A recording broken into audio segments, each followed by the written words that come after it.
So glad you're here. I'm Tyler Fingert. I'll be guiding you along throughout this hour with all the news we are following. Just a reminder, we are live streaming on Fox Local, TikTok, YouTube, and Facebook. This is a conversation, so join us in the chat. We want to start first, though, with a check of our top stories. Fox 5 Managing Editor Cal Calloway is standing by at our assignment desk and has been in constant contact with all of our reporters working today and has an update on what they are looking at and what they're working on for the news later on this afternoon. Hey, Cal.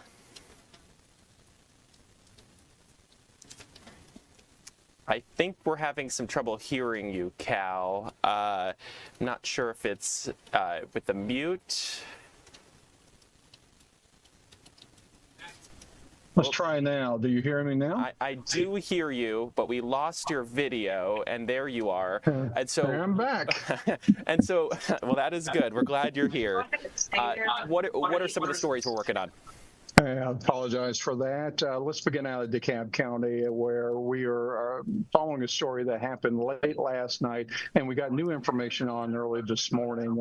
The circumstances are there was a police chase. DeKalb County police officer pulled over a Mercedes for various reasons. After the stop, the Mercedes took off, ended up striking and killing a Decatur man who was walking home from his job.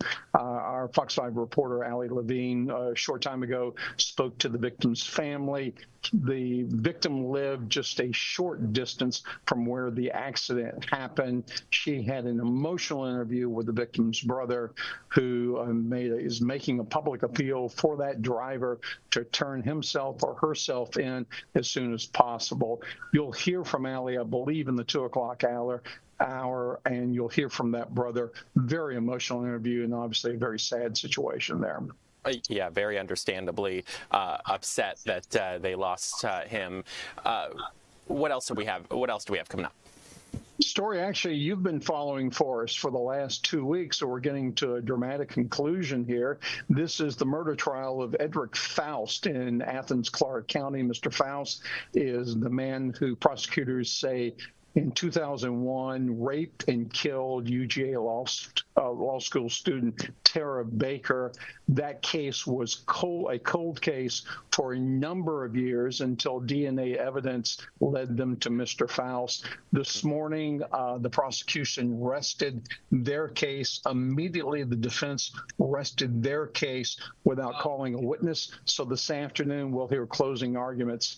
I believe that starts at 2:30. Yeah, that is right. 2:30. I was listening to the court hearing as it was happening this morning, and then they held that charging conference, which is where they have to decide what exactly they're going to tell the jury once the closing arguments are finished, and basically the instructions they're going to get as they begin the deliberation process. And so, obviously, we're going to be monitoring the closing statements and be following it all day. Now, we expected to hear testimony in a different kind of story earlier today, and that was at the state capitol. We'd expected this morning to hear testimony from former Fulton County Special Prosecutor Nathan Wade. Wade obviously is the center of controversy regarding the Fulton County elections investigation.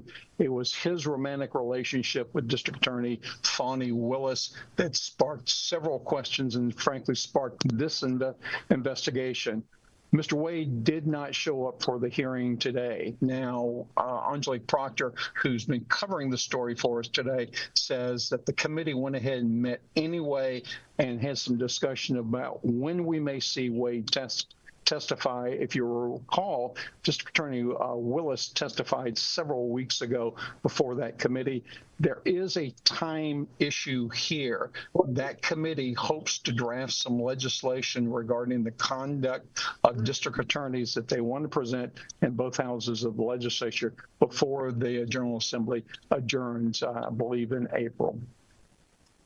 And then Ray Urena is up in Hall County working on a story, I think, about running another community with a possible ICE detention center. That's correct. And we've been talking a lot recently about the proposal to build an ICE facility in Social Circle, where there's also conversation about placing a facility in the town of Oakwood in Hall County. Ray this morning talked to the city manager there and has talked to a couple of residents, including the daughter of a businessman that's across the street from where that facility will be. So we'll hear from their perspective about this. This is coming the same day as one of our U.S. senators has proposed legislation trying to block the Social Circle and Oakwood facilities from coming into Georgia. Now, let's wrap up on a little bit more positive. There's good news and bad news with what I'm about to tell you. If you're like me, you're tired of the cold weather. We're ready for spring here. This morning, Delta announced they're expanding their winter service from Atlanta to Honolulu with the addition of a that sounds nice. Second frequency operating 3 times a week. There is one bad catch if you want to take advantage of this. This doesn't start until January 4th of next year. So if you want to take advantage of this, as I said, you're going to have to wait a little while, but it's kind of tempting. Hawaii would not be that bad right now in the middle of our cold weather. Well, especially considering we have been seeing the ice and snow over the course of the last couple of weeks. I think next year, if you're planning for 2027, you can get that trip early and maybe avoid some of the ice and the snow. So I think that would be a nice trip. I haven't been to Hawaii in years. I think that would be a great way to avoid our chaotic winter that we had this year. Hopefully not next year as well, though. Agreed, but bad news, we are not going to assign you to go to Honolulu. So need to work on something there. Cal Calloway, thanks so much for the update there and giving us the details about that. As we come back here, I want to talk about another story we are tracking that I think a lot of people are still interested in. It's the Nancy Guthrie disappearance. The FBI is now releasing a description of the suspect or some suspect they're looking for. Obviously, this is big news. It comes as the Pima County Sheriff's Department pushes back on reports that his department is blocking evidence from the FBI. So to talk about this, Fox News senior multimedia reporter Caroline Elliott is live in Tucson, Arizona, outside the home of Nancy Guthrie with the very latest. Caroline, what more are we learning about what the FBI is released on the specifics of the suspect? Read what you want, but he claims that they are working together well. Yeah, Tyler, so we will get to the description in just a moment. I will tell you, we want to start off with some latest information from the Pima County Sheriff's Department here. Our correspondent, Matt Finn, just got an interview with the sheriff here in the last couple of minutes, and we're still reviewing some of this information now, Tyler, but we did just want to walk back some of these claims that he's saying that the Sheriff's Department is blocking the FBI from accessing certain evidence. So again, earlier reports were saying that the Sheriff's Department here is blocking evidence from the FBI, specifically a glove that was found inside the home. The sheriff here is now saying that he doesn't know exactly what that's referring to. He said that there was not a glove found in the home. He wasn't exactly sure what we were talking about there. But I will also say a couple other highlights from this interview is that the sheriff also said that they do believe this is a kidnapping. This is now day 13 of this investigation, and based off of all the evidence they're seeing, all the tips they're seeing, they do still believe this is a kidnapping. But they said that you always have to consider all possibilities.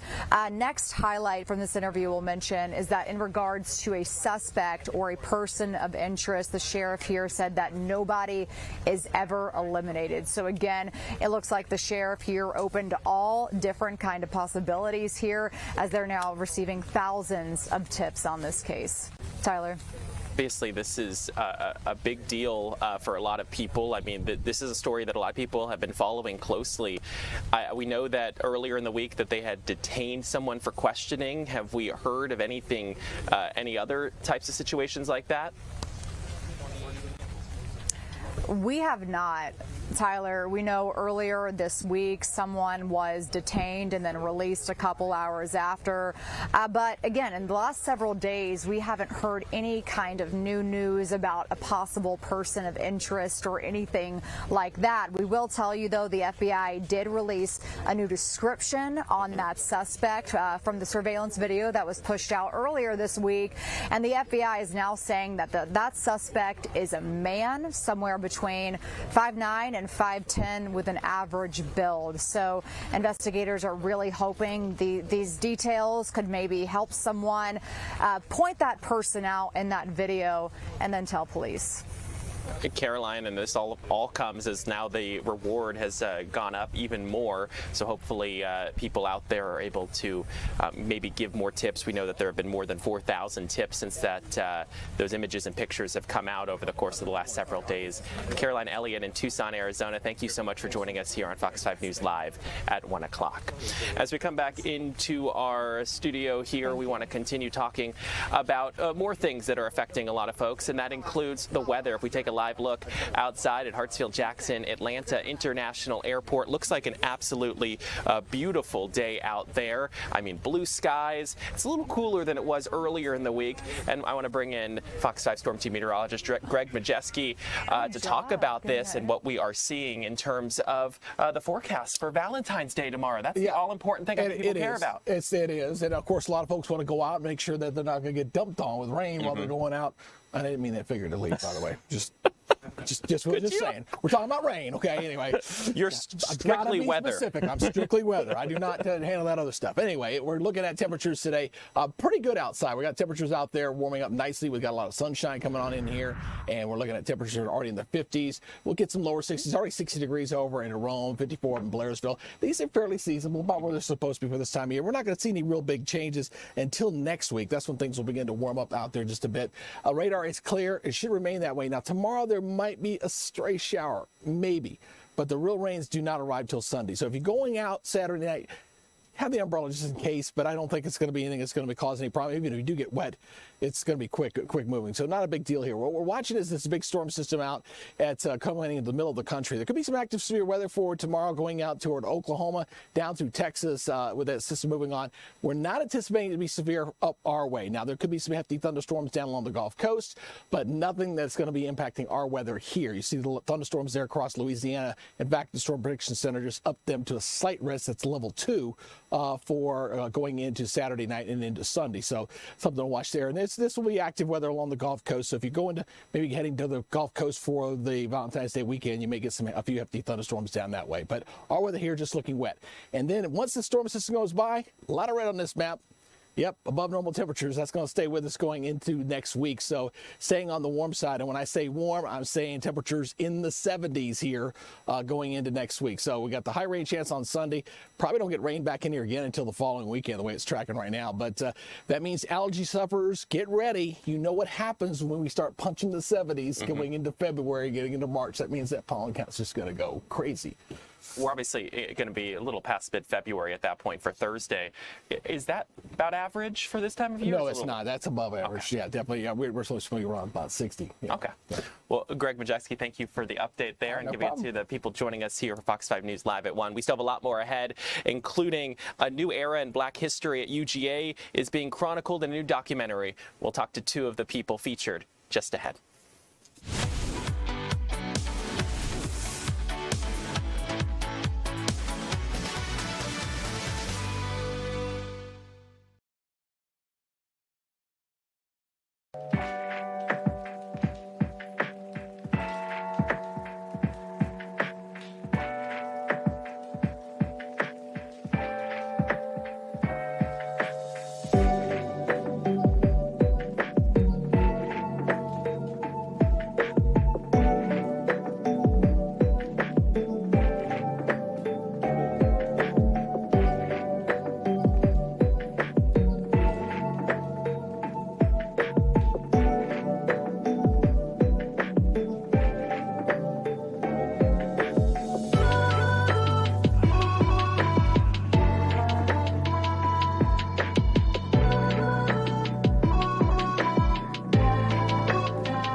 And welcome back. Thanks so much for sticking with us for Fox 5 News Live at 1 o'clock. The long-running iconic Fox show, The Simpsons, will hit a major milestone this weekend. Fox 5's Buck Lanford caught up with Emmy Award-winning Nancy Cartwright. She is the voice of Bart Simpson, if you didn't know. They discuss the upcoming season finale. Let's take a look.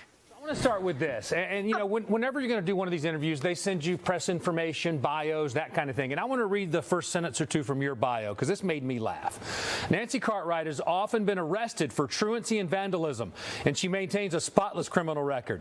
She's repeated the fourth grade dozens of times in spite of earning her college degree.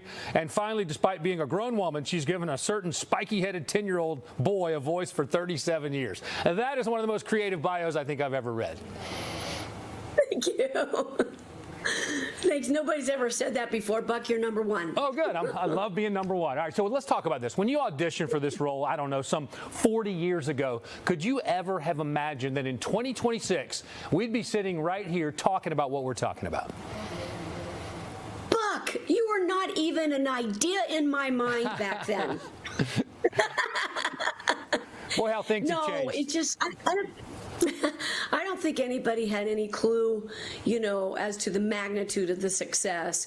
I think the network and I think the executives had an idea within, I don't know, maybe 3 episodes. I had no clue. It's just like I just kept showing up for work, you know. But yeah, knock wood, that we're still here and it is still so much fun. Yeah, it's incredible. You made his voice and many of his catchphrases, his personality. You know, sometimes it feels like there's a little Bart Simpson in all of us when we see some of the things that you're able to do with that character. What's it like being the voice? You mentioned that it's still fun, and I don't think it's hyperbole to call this one of the most memorable characters in entertainment history.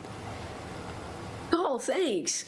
Yeah, right up there with Mickey Mouse, man. There you go.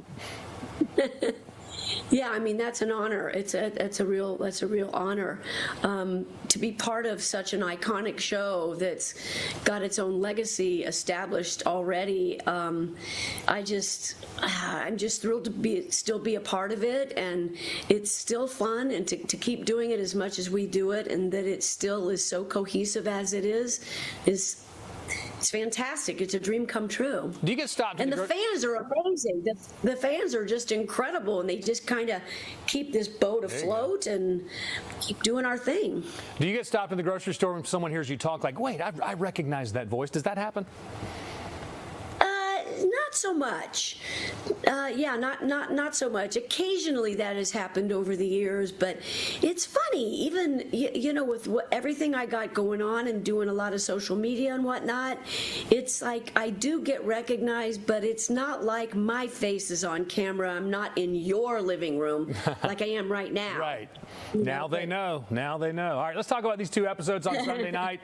Star-studded cast of celebrity guest voices as well. What can you tell us about these, the 800th and then wrapping up this season? Yeah, well, the 800th episode, you're seeing a clip of it right there. Santa's Little Helper is put under a little bit of pressure. He's got to lose some weight. Marge has got a lot of attention on him, and they enter him into some kind of a dog competition. He gets lost, and it's a bit of a scavenger hunt trying to find him. I'm not in it so much. Bart is not in that episode so much, but it's really fun. I don't want to give it all away, but the guest stars that we have are amazing, from Noah Wiley to Quinta Brunson and Catherine Lanassa, Kevin Bacon. I think that'll be fun for everybody to watch the show and try to figure out who's who. And then the wrap-up episode is Homer, a Cracker Bro, and that's Kirk Van Houten and Homer they've invented a crumbless cracker. I think they should have put them on Shark Tank, but that's just my opinion. You mentioned earlier the fan theories, and there's so many about the show. The Simpsons predict the future and all these kinds of things. I know there's a lot of interesting BTS things that go on, and you have a podcast where you address some of that stuff. So where can people see that? Tell us about your podcast. Oh, Oh gosh, thank you. Yeah, across all the platforms, it's everywhere.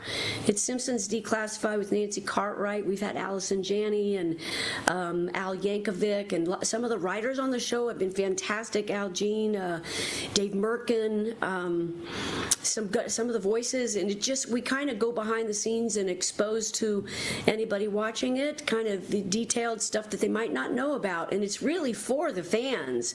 We get questions that are asked by the fans, and we address that specifically, so I think they really, really like it.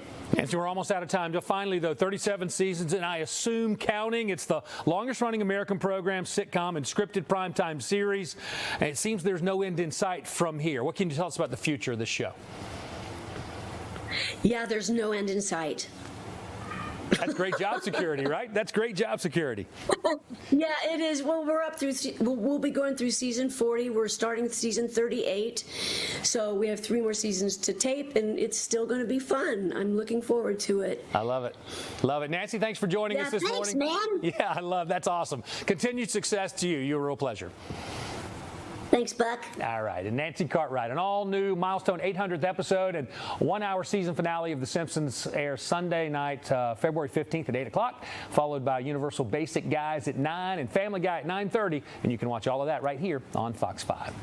Yep, make sure you watch it on Fox 5. If you want to see more Good Day Atlanta segments, you can head to fox5atlanta.com/GoodDayAtlanta, and you can go to the Good Day tab on our website. And speaking of our website, we want to check in with Fox 5 digital journalist Joyce Lupiani, who is tracking all the digital trends and what people are clicking on our website and Fox Local. Hey, Joyce. Hey, Tyler. So the first story I'm going to start with is another trial that you are very familiar with. So the trial for Colin Gray is supposed to start Monday. Now, for those of you who don't know who Colin Gray is, he is the father of Colt Gray. And Colt Gray is the teenager who is accused of killing 4 people at Appalachia High School. So they seated a jury a few days ago, and this morning Colin Gray and his lawyers were back in court for a couple of motions. And those motions primarily had to deal with what the media, us, what we are going to be allowed to show next week.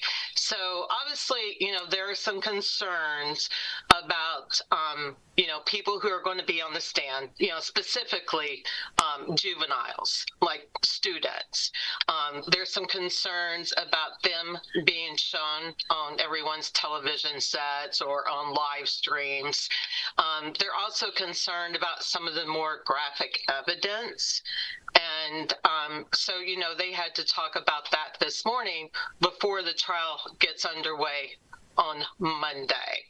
So I think what the final decision was, they did give the full camera, the guy who was there, an opportunity to speak on behalf of the media. And of course, they said that, we would take precautions and not, show anything that was inappropriate. And I believe the judge also said that they would also review some of the material before it was shown in court. You actually might know a little bit more about this than I do, Tyler, because I know you've been following it really, really closely.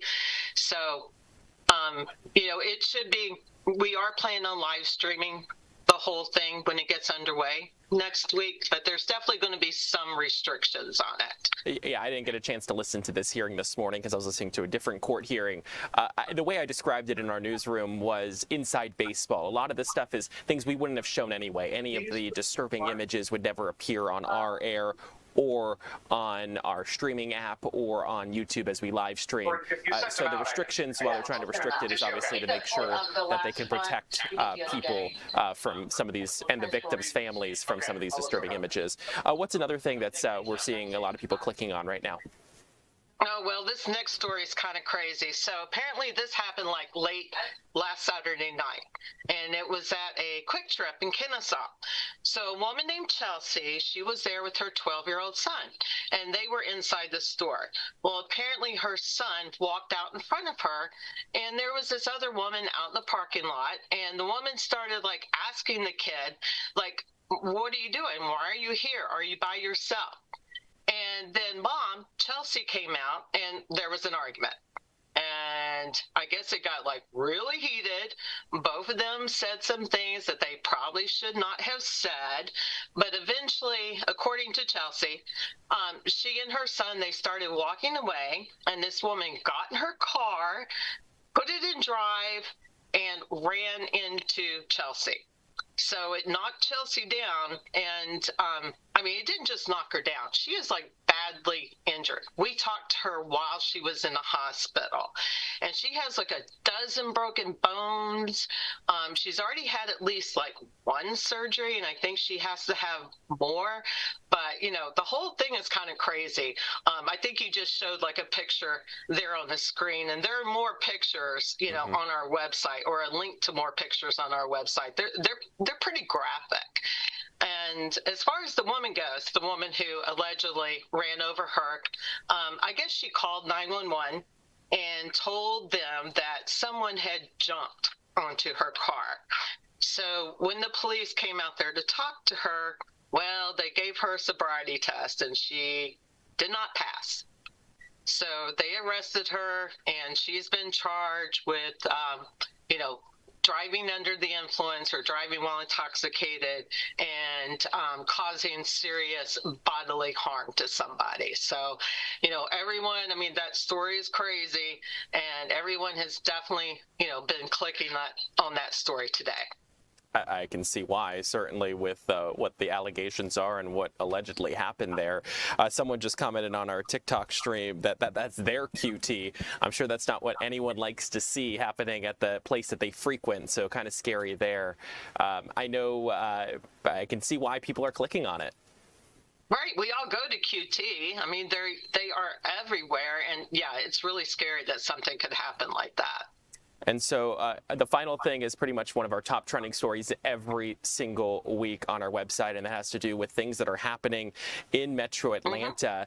You put this together every single week. You're our guru. What should we be looking at, and what should I be trying to come up, if I'm coming up with my plans, what should I be looking to do this weekend? Oh, well, we have a huge list. Now, I know you talked to Sam yesterday, and you guys kind of went over the Valentine's Day stuff. So this list is totally separate from this. This is kind of like a mixture of things.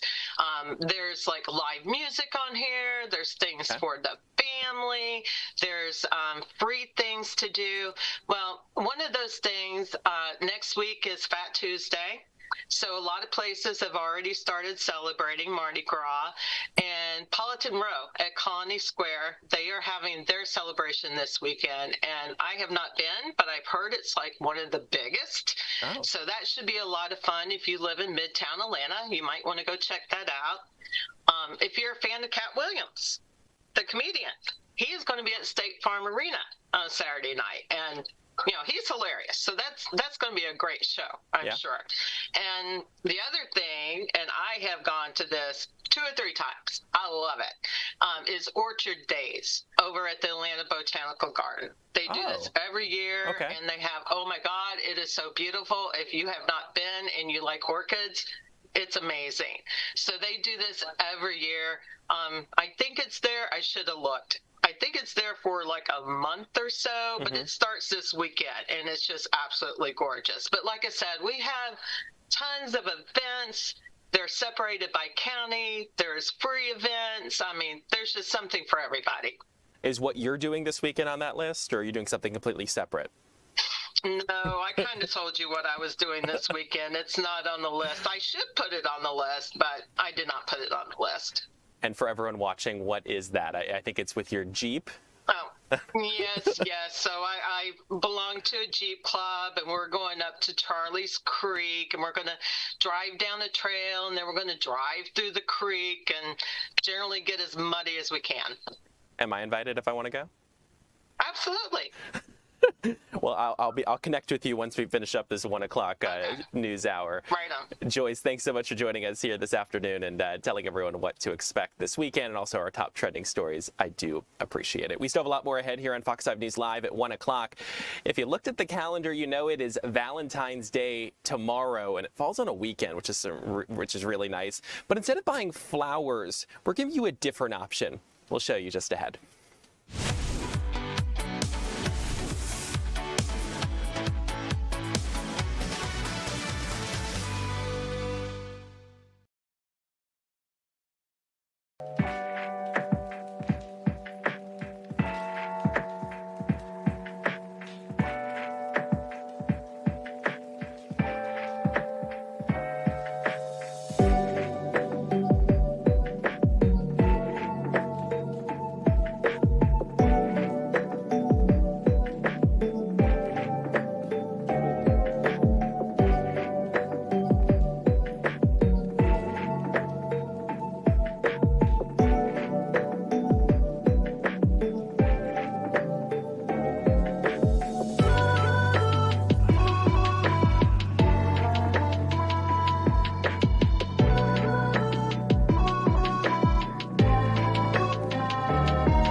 Welcome back. Thanks so much for sticking with us here for Fox 5 News Live at 1 o'clock. Tomorrow is Valentine's Day. Hopefully you've looked at the calendar, and if you have a Valentine, hopefully you've planned ahead. But if you haven't picked up your flowers yet, we may have an alternative for you. Our Chris Rosenthal joins us with more on some other options. Hey, Chris. Hey, Tyler. Yeah, instead of flowers, you can get something that'll last, a little bit longer. Those flowers, they'll die, eventually. But you can get a fruit tree, and so. I am at the Food Waste Alliance, where they are having fruit trees that they are selling for Valentine's Day. And there'll be some of them have already been sold online, but you can also, it's not too late, you can also come and pick up a fruit tree tomorrow. And I am joined by Fred here. And Fred, first of all, tell me a little bit about Foodwell Alliance. Well, Foodwell Alliance is an organization that supports local food and local food systems. So we do that mostly by supporting community gardens, community orchards, and urban farms, and also doing some city ag planning and any place where we can get more local food into the food system. Yeah, I mean, it's amazing just talking about how many orchards there are around even that, so it's pretty incredible, huh? It's a big number. Yeah. And so people can come out here tomorrow and they can buy some of these trees and take them home with them. Give me a little tour. What do we have here? Well, we started off with a very large inventory, and we did a lot of pre-sale. So the inventory has diminished somewhat, but we still have pears, persimmons, apples. We've got pawpaws and service berries and lots of berries, lots of blackberries. We have muscadines. We have pecans. We have just a wide assortment of things that could grow in a small yard or a large yard. And what's the most popular? Well, right now the trend is berries. Berries seem to be on the ascent right now. So the blackberries, raspberries, blueberries. As we know, blueberries are Georgia's biggest crop now, biggest fruit crop. So a lot of people are growing blueberries.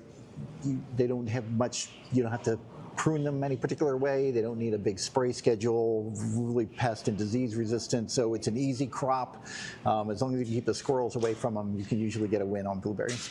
And this time of year, it's Valentine's Day. This makes, a great Valentine's gift, know, in lieu of flowers, but also that's true. But it's a good time of year to plant. Blueberries get flowers, and apple trees, they have to flower to get fruit. So you'll get flowers. You're just not going to get it on the 14th. So you'll get flowers and you'll get fruit. It's a twofer. Yes, you get both. But this time of year, talk to me about planting. This is the time to plant these things, huh? Right. So it's cool now. The trees haven't leafed out. So they'll have a little minute to acclimate to the soil and get the roots protected and maybe break some root growth before they leaf out and before they're under water stress. So now is a great time to plant them while they are still dormant. And you can see there is not a leaf on any of these deciduous fruit trees here. So you can get those in the ground. We prefer people plant them within a week of getting them, if that's possible. We've got instructions. We got people here to give advice tomorrow about specific pruning techniques when you plant it and ways to make sure that you get a successful tree going. But now is really an optimal time to be planting fruit trees. Great. Well, Fred, thanks for joining us again. You can come out here tomorrow at 970 Jefferson in Atlanta and between 10 and 1 and pick up a tree. Most of these trees are small enough that you can put them in your car or your truck. You don't need anything too special to carry them away. So just a great gift, and it goes for a good cause, guys. Back to you. Yeah, Chris, I mean, if you think about it, flowers are going to die at some point anyway, so this is like the gift that will keep on giving, right? Yeah, absolutely. I mean, these trees will bear fruit for years to come. So, long after those flowers are gone. Yeah. Chris Rosenthal, thank you for that look inside and giving everyone another choice beyond just flowers for Valentine's Day. I do appreciate it. As we come back in here for Fox 5 News Live at 1, we still have a lot more ahead, including a new medical report claims hypertension is at a high rate for most American adults. An Emory cardiologist will join us next when Fox 5 News Live at 1 continues. We're right back.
And welcome back. Thanks so much for sticking with us for Fox 5 News Live at 1 o'clock on this Friday. We're so glad you're here.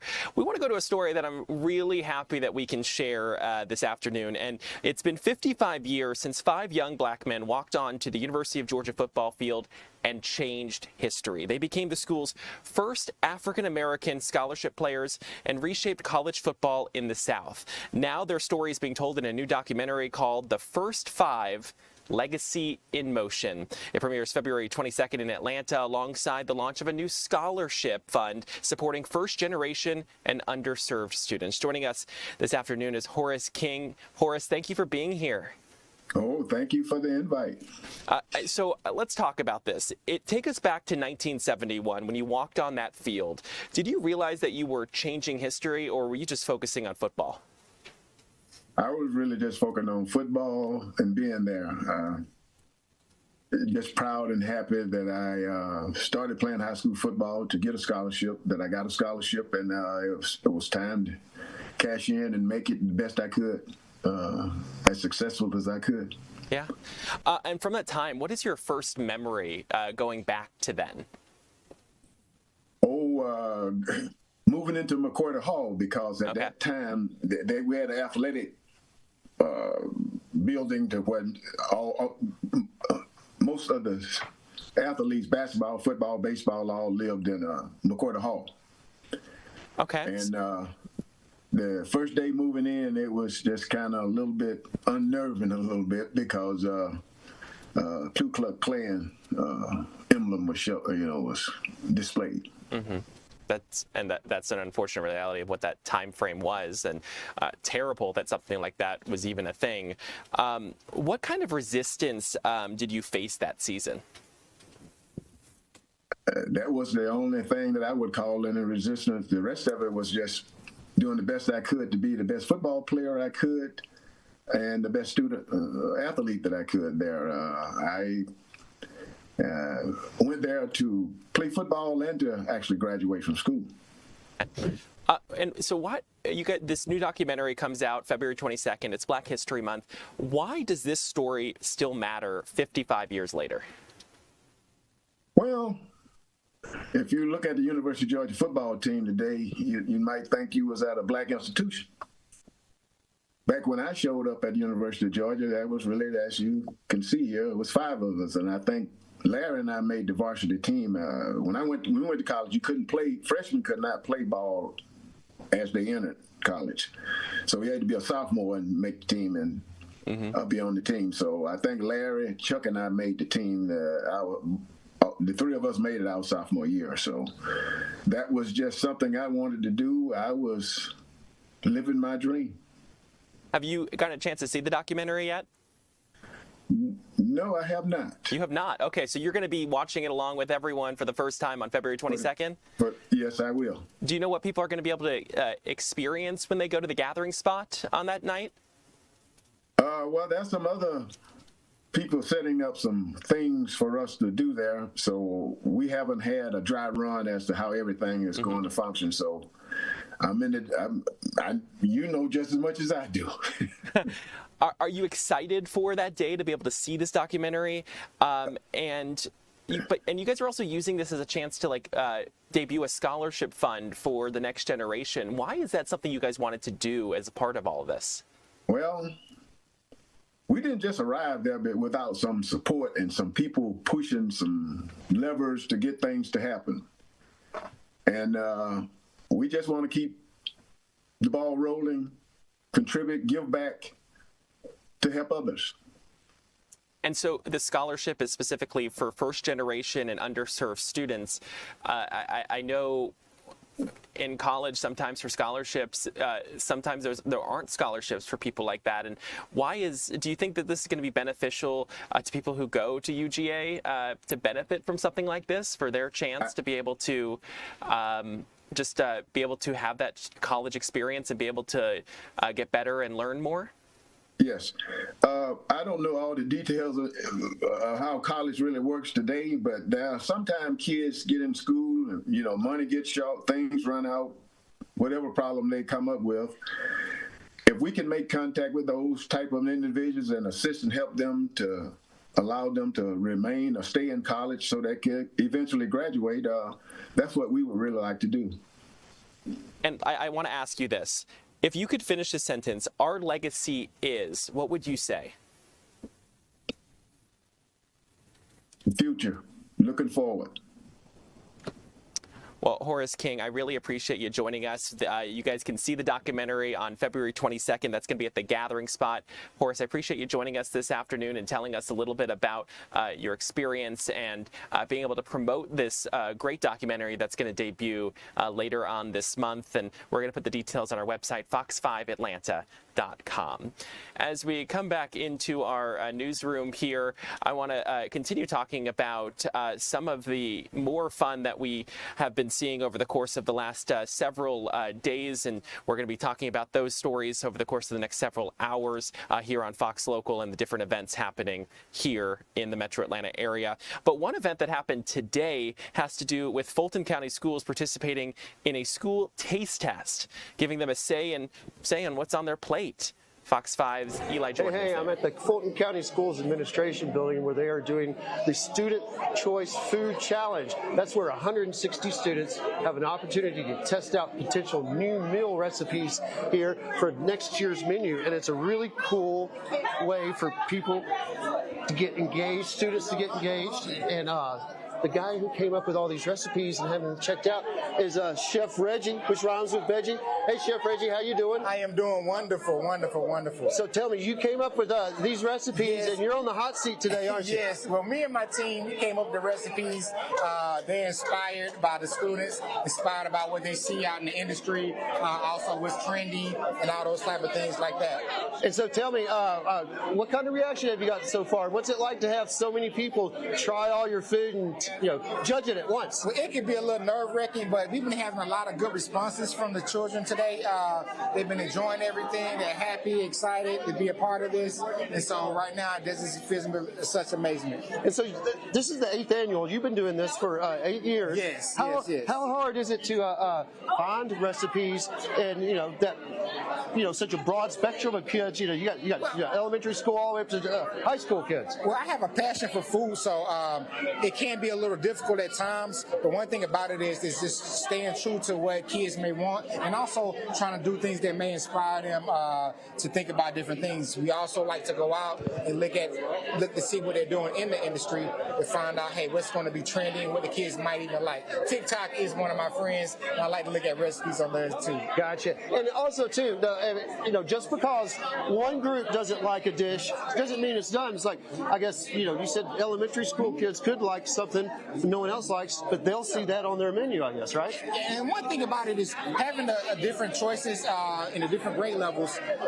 Like you said, elementary kids, they might not like our Moroccan chicken as much as the middle schools and high school. So we know that's not the target audience for them, or we might not put that on there on the menu for them. But for the middle and high school, that might be definitely going to put that on the things that they want. And you got sushi this year for the first time? Sushi this year. And I'm going to talk to one student real quick, Chef. I'm going to talk to Kevin.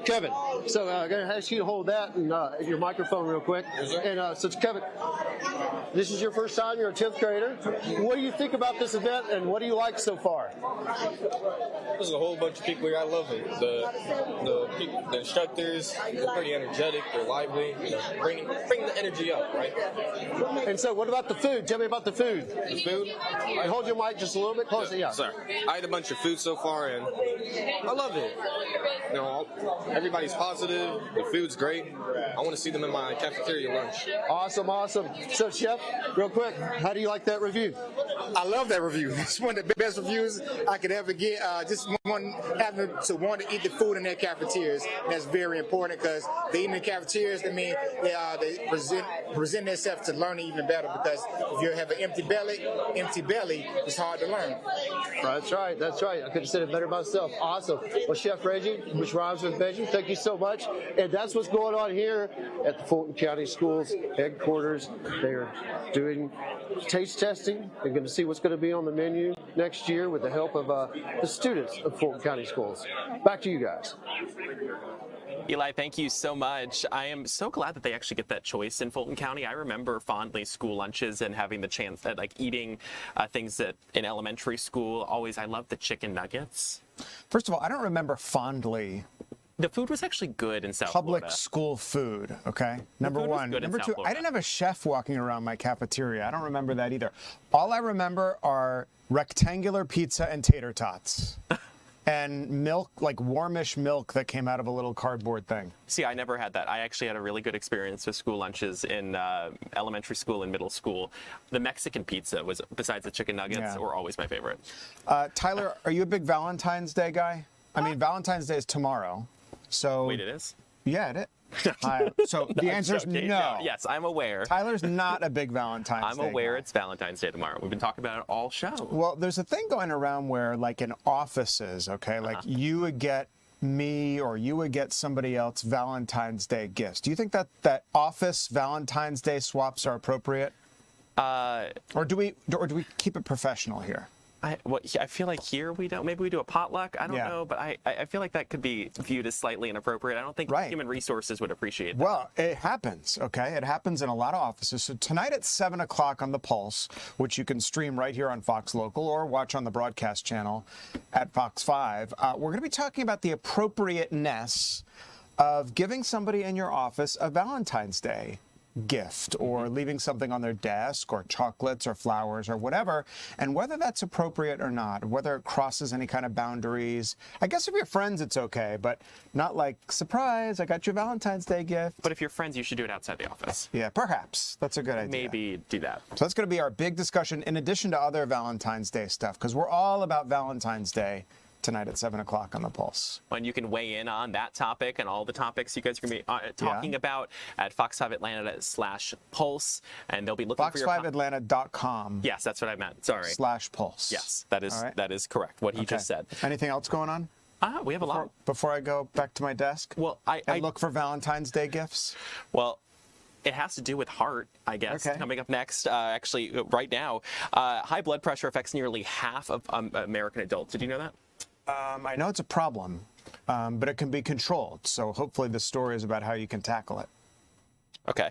Well, many don't even know that they have it. So I don't know if you know that. And so a new article in JAMA is spotlighting how hypertension is defined and when those numbers should raise concern. Joining us live is Dr. Carolina Gongora, Assistant Professor of Medicine at Emory University School of Medicine. Doctor, thank you for being here. Thank you. Thank you for the invitation. How are you? I am doing fantastic. So this article that is now out defines hypertension as blood pressure higher than 130/80. For viewers at home, what is considered normal blood pressure, and at what point should someone really start to worry? So normal blood pressure is less than 120/80. Surprisingly, the new guidelines by the ACC and the American Heart Association, they redefine, according to the studies and to multiple surveys and all the scientific data that we have, and high blood pressure, normal blood pressure is less than 120/80. With being that blood pressure between 120 and 130 and more than 80 already being elevated. And when it crosses the line of more than 130, the systolic, the top number that you're seeing on your screen, and when the lower number, the diastolic, is more than 80, that is already classified as hypertension. Okay. So we hear that high blood pressure is silent condition. And if someone feels fine, how do they know if it's a problem and that they should probably go seek doctor's help? Yeah, unfortunately, hypertension is called a silent killer. It just starts causing damage since early on, since it's elevated. And you might not feel it. Most of our patients don't feel high blood pressure. Many of them can develop headaches, palpitations, some shortness of breath, but that actually is the minority of patients. So you need to know your numbers. The same way you need to go to your primary care physician, to your regular physician every year. You need to know your numbers. You need to go and measure your blood pressure, know what your blood pressure is, know if it's in the normal range, or if it's in the already elevated range, have a more close follow-up and see your physician, or maybe acquire your own blood pressure machine at home, or go into the pharmacy, to the fire station, and find out where your blood pressure is. Well, doctor, for people who are told that their blood pressure is elevated, what is the first step that they might want to take or that the doctor might take? Yeah, so the first option is knowing the numbers, right? Getting familiarized with what is the systolic, the diastolic blood pressure. Then lifestyle. Lifestyle measurements are the first always. So start walking, start exercising, being active, and looking for your dietary lifestyle diet is critical. There is a diet called Dietary Approaches to Stop Hypertension, DASH diet, which is that diet low in sodium, knowing that sodium is salt and salt increases blood pressure. So looking at your diet, talking to your physician, to a nutrition specialist, reading more about DASH diet. What is the diet that I need to follow? How much exercise am I getting? Am I drinking too much alcohol? Am I getting my 7 to 8 hours of sleep every night? Look into your lifestyle first, and then talk to your doctor about when it's indicated to start medications.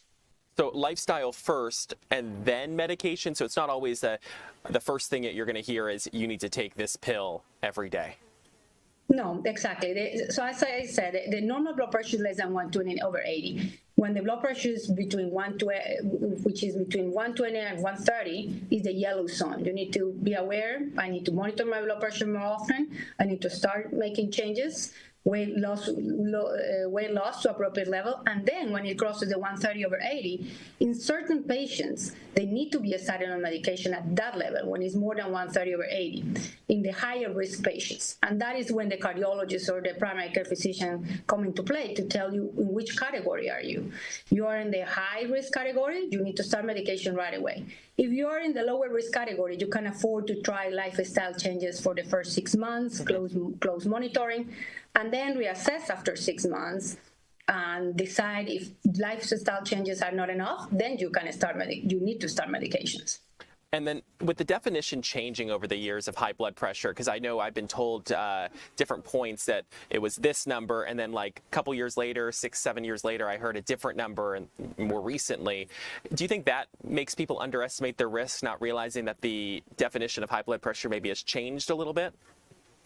No, I think that as we get more knowledge and we have more data and the research progresses, we realize that the risk of developing heart disease, cardiovascular disease, which is right away the number one cause of mortality in the adults in the United States, that tells you how high blood pressure, every millimeter of mercury, every 10 millimeters of mercury, the mortality and the cardiovascular disease increases. So that's what the data has showed us, that normal blood pressure is lower than we would expect it before.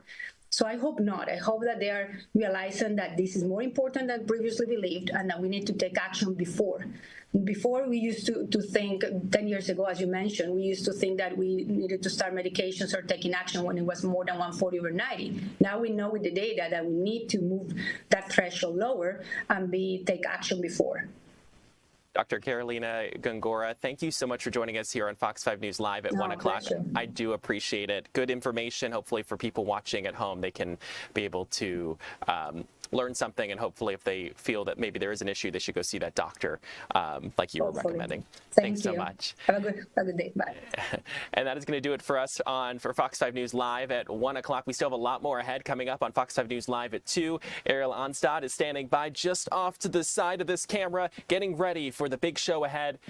We'll be right back in 2 minutes.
Welcome in, everyone. I'm Ariel Onstadt. Thanks so much for being here at 2 o'clock. We've got a lot of news to get to, and I want to start off with a really unfortunate situation that's unfolded in DeKalb County. We're learning more about a pedestrian who was killed during a police chase, and our Allie Levine has been following up on the latest with this story. Allie, at 11 o'clock, you were able to tell us a little bit more about the victim, that they had been identified. What more are you learning?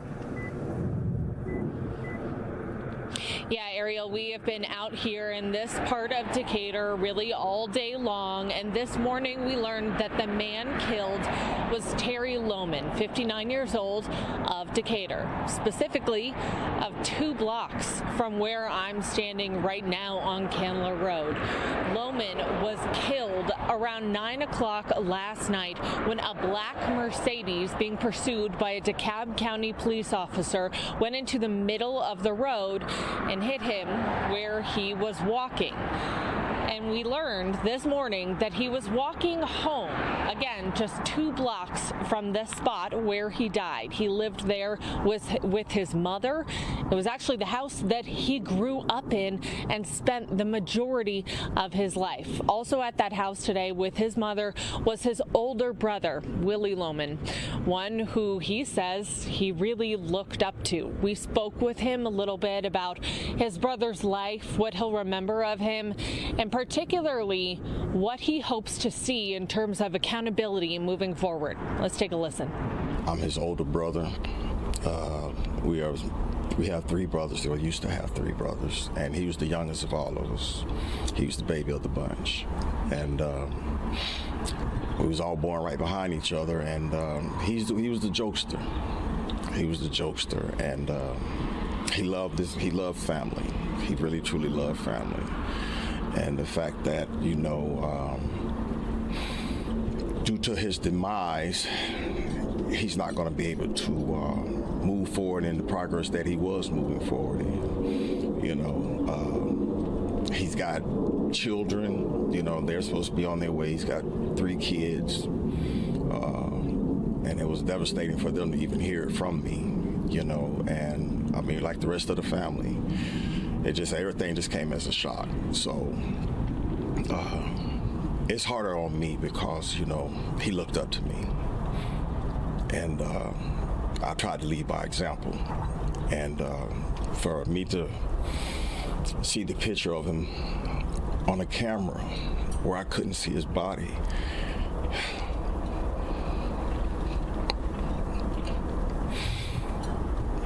they're just going to have to catch the guy who did this.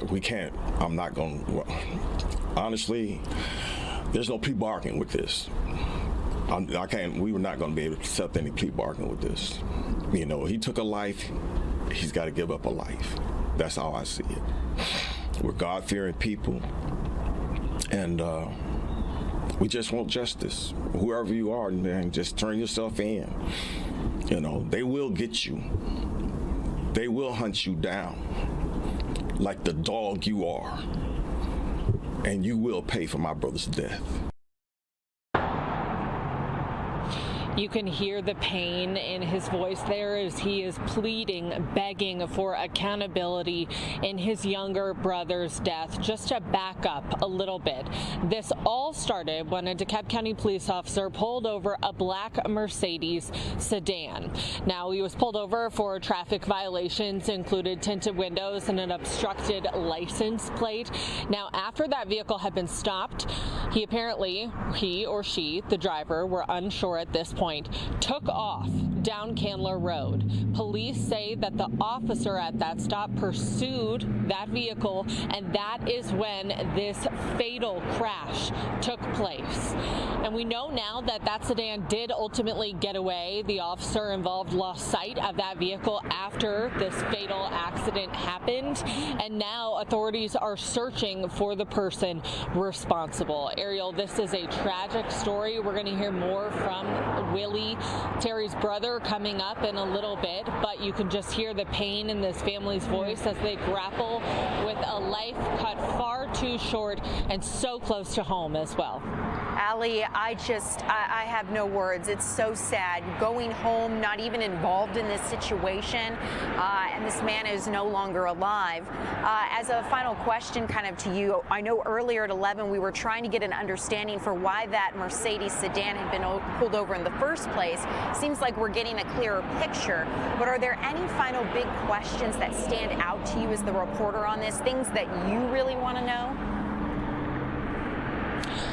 I had reached out to, first of all, great question, and another clarifying note here. Georgia State Patrol is now the lead investigator on all things related to the fatal crash. DeKalb County Police has answered a few of our questions regarding, again, why that sedan was pulled over in the first place, again, for those traffic violations. But one thing that is slightly murky at this point is whether or not the pursuit was very, very active when the crash took place. Willie Lohman mentioned that he had heard that the pursuit may have been at a close. Press releases from agencies involved give conflicting information. We're still trying to get absolute clarification on that point, and then as soon as we have it, of course, we'll let you know. Allie, thanks so much for your reporting. I really appreciate it. Such a sad story, and I'm grateful that you were able to get his family's perspective and share that with us this afternoon. So, Allie Levine, thank you so much. Guys, as we continue here at 2 o'clock, I want to continue to let you know about some other stories that a lot of people are interested in this afternoon. One of them involves a bunch of school closures in DeKalb County, and I want to talk about why this is, because DeKalb County's school district is proposing closing up to 27 schools and repurposing 8 others in the next 6 to 8 years. Now, officials say there are not enough students to keep these schools running, but ultimately they say this is a conversation starter plan, and they want to be able to talk with the community and get a better understanding about how this is going to affect different needs. They say nothing is fully decided yet, but they are putting this out for discussion. 3 high schools are among those slated to become middle schools, while several middle schools would become elementary schools. So the high schools that would be eliminated would be Cedar Grove, Lithonia, and Towers. Those would become those middle schools, and a total of 26 elementary schools are on the potential closure list as the district grapples with declining enrollment and aging infrastructure there in the district. So this is something we're going to continue to keep you updated on as we learn more from the district. But I want to tell you about another story that has a lot of you talking. It's just incredible what happened to this poor woman here. She was at a gas station in Kennesaw. You can see video of it. It was a QT. And she is now facing a long road to recovery after being run over at that gas station. She says she went inside to get some snacks there, and she went inside with her 12-year-old son. And when she came out, she got into an argument with another woman. The woman who was hurt is Chelsea Pruitt, and she's facing a long road to recovery. We're talking here broken bones in her hips. The person in question you can see here is Tamara Morris, and we believe, or rather Chelsea Pruitt is the one who was run over, and she says that after the 2 women got into an argument, she says that Tamara called her the N-word, was asking why her 12-year-old son went into the gas station without her, and that's when Chelsea says she went to leave that conversation, and Tamara, according to police, got back into her vehicle and then ultimately ran over Chelsea Pruitt. And Pruitt says she was able to push her 12-year-old son out of the way just in time. Police were able to look at surveillance video and see what had happened. And police further say that Tamara was actually under the influence. Less than half a mile from the gas station, Tamara Morris, that 39-year-old that you saw, her mugshot was posted, called 911 and said someone had jumped on her car and cracked her windshield. But after reviewing the surveillance footage there at the QT, police simply say that that was not the situation. Pruitt did not jump on Morris's car. But at the end of the day, this is going to take a long road to recovery for Pruitt because she has broken bones, like I said, in her leg, hip, wrist, ribs, and 3 fractures in her back. So we're going to continue to keep you updated on this story. Also here, as we follow the latest as it relates to the race for Georgia's next governor. At this point, billionaire Rick Jackson, who has entered the race there, is suing Burt Jones, our lieutenant governor, over an unfair fundraising advantage, he says. Rick Jackson's federal lawsuit is challenging Georgia's leadership committee system for violating First Amendment and equal protection rights. The leadership committee allows a specific incumbents to raise unlimited donations and coordinate campaign spending during legislative sessions. But Rick Jackson is basically saying that this is unfair, and he's seeking an injunction to block Jones from using unlimited funds, saying this is an unconstitutional campaign advantage. And you might remember, this is not the first lawsuit that Burt Jones has faced related to this, quote, unfair fundraising advantage. So no doubt we're going to continue to keep you updated on that. And yesterday we talked a little bit about how Fulton County has begun to ratify this lawsuit, specifically the Fulton County Board of Registration and Elections, also now fighting back against the allegations of misconduct after a recent FBI raid on an elections facility there in Fairburn, Georgia. And this comes as Republican lawmakers here in our state call for the state of Georgia to take over elections in Fulton County. But the Elections Board here in Fulton County ratified its presence in that lawsuit, basically joining on along with the Fulton County Board of Commissioners. And Republican lawmakers are citing the seizure of 700 ballot boxes to demand that state takeover of elections. They officially reduced early voting locations from 37 to 30 sites ahead of the 2026 midterm elections. So this is something we're going to continue to update you on. And finally here, as we continue to follow state news, I want to let you know that state lawmakers are taking a look at what can be done as it relates to data centers here in our state. We know that there's a new proposal basically taking a look at making sure that power companies do not pass on, and these tech companies do not pass on the cost it takes to run these massive data centers to Georgia's consumers. Energy companies are taking a look at these powerful influx of data centers. You've heard about them coming into counties all across our state. And these facilities consume enormous amounts of electricity and water. So many people here in our state are worried this could lead to skyrocketing bills, and they don't want to pay for the cost. Georgia is facing this massive surge in data center development, and companies are rushing to build storage space for artificial intelligence, essentially. So to protect residents from these staggering energy demands, lawmakers have introduced Senate Bill 34, which would ensure that data centers pay for their fair share of infrastructure. As this moves through the legislature, we'll continue to keep you updated as to where this heads.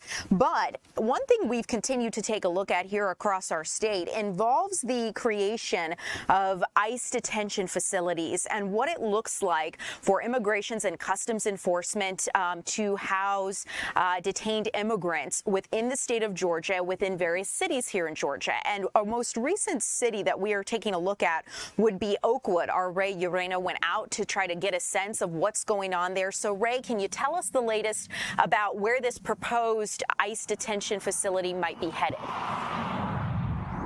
Yeah, Ariel, for people that are watching and wondering where we're at, this is located along Atlanta Highway near Interstate 985 in the city of Oakwood. And throughout the day, since I've been here, there's been a person standing at the entrance of these warehouses. And we have also seen Federal Protective Services police officers going in and out of the property. Now, the city manager for the city of Oakwood, B.R. White, tells me that these two warehouses that I'm standing in front of were originally built to support the Northeast Georgia inland port. However, he says that he and the city learned through U.S. Representative Andrew Clyde's office that the Department of Homeland Security bought the property to be used as a processing facility for ICE for between 1,400 to 1,600 people. And it would process for that facility nearby in Social Circle.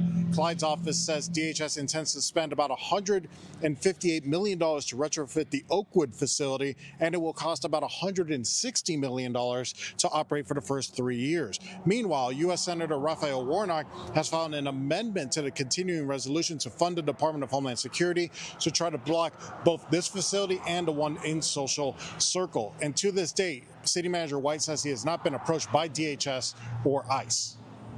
We would have loved to have had a conversation up front to address some concerns that we have, especially about sewer and sewer capacity. Representative Clyde's office did say that ICE told him that there was a engineering study and environmental studies done that said that there were adequate utilities for this site, but nobody doing any due diligence or studies of the site contacted us about sewer allocations and sewer capacities. And reaction from the community has been mixed. So far, we've talked to some who say that they don't want it. Others don't really have an opinion on it. And I also spoke to a man off camera who told me, Ariel, that he is indeed supportive of it. Now, I just got word from city officials that DHS plans, they've learned through Andrew Clyde's office that DHS plans to close on these 2 warehouses in the next 2 weeks and have it operating within the next few months, Ariel.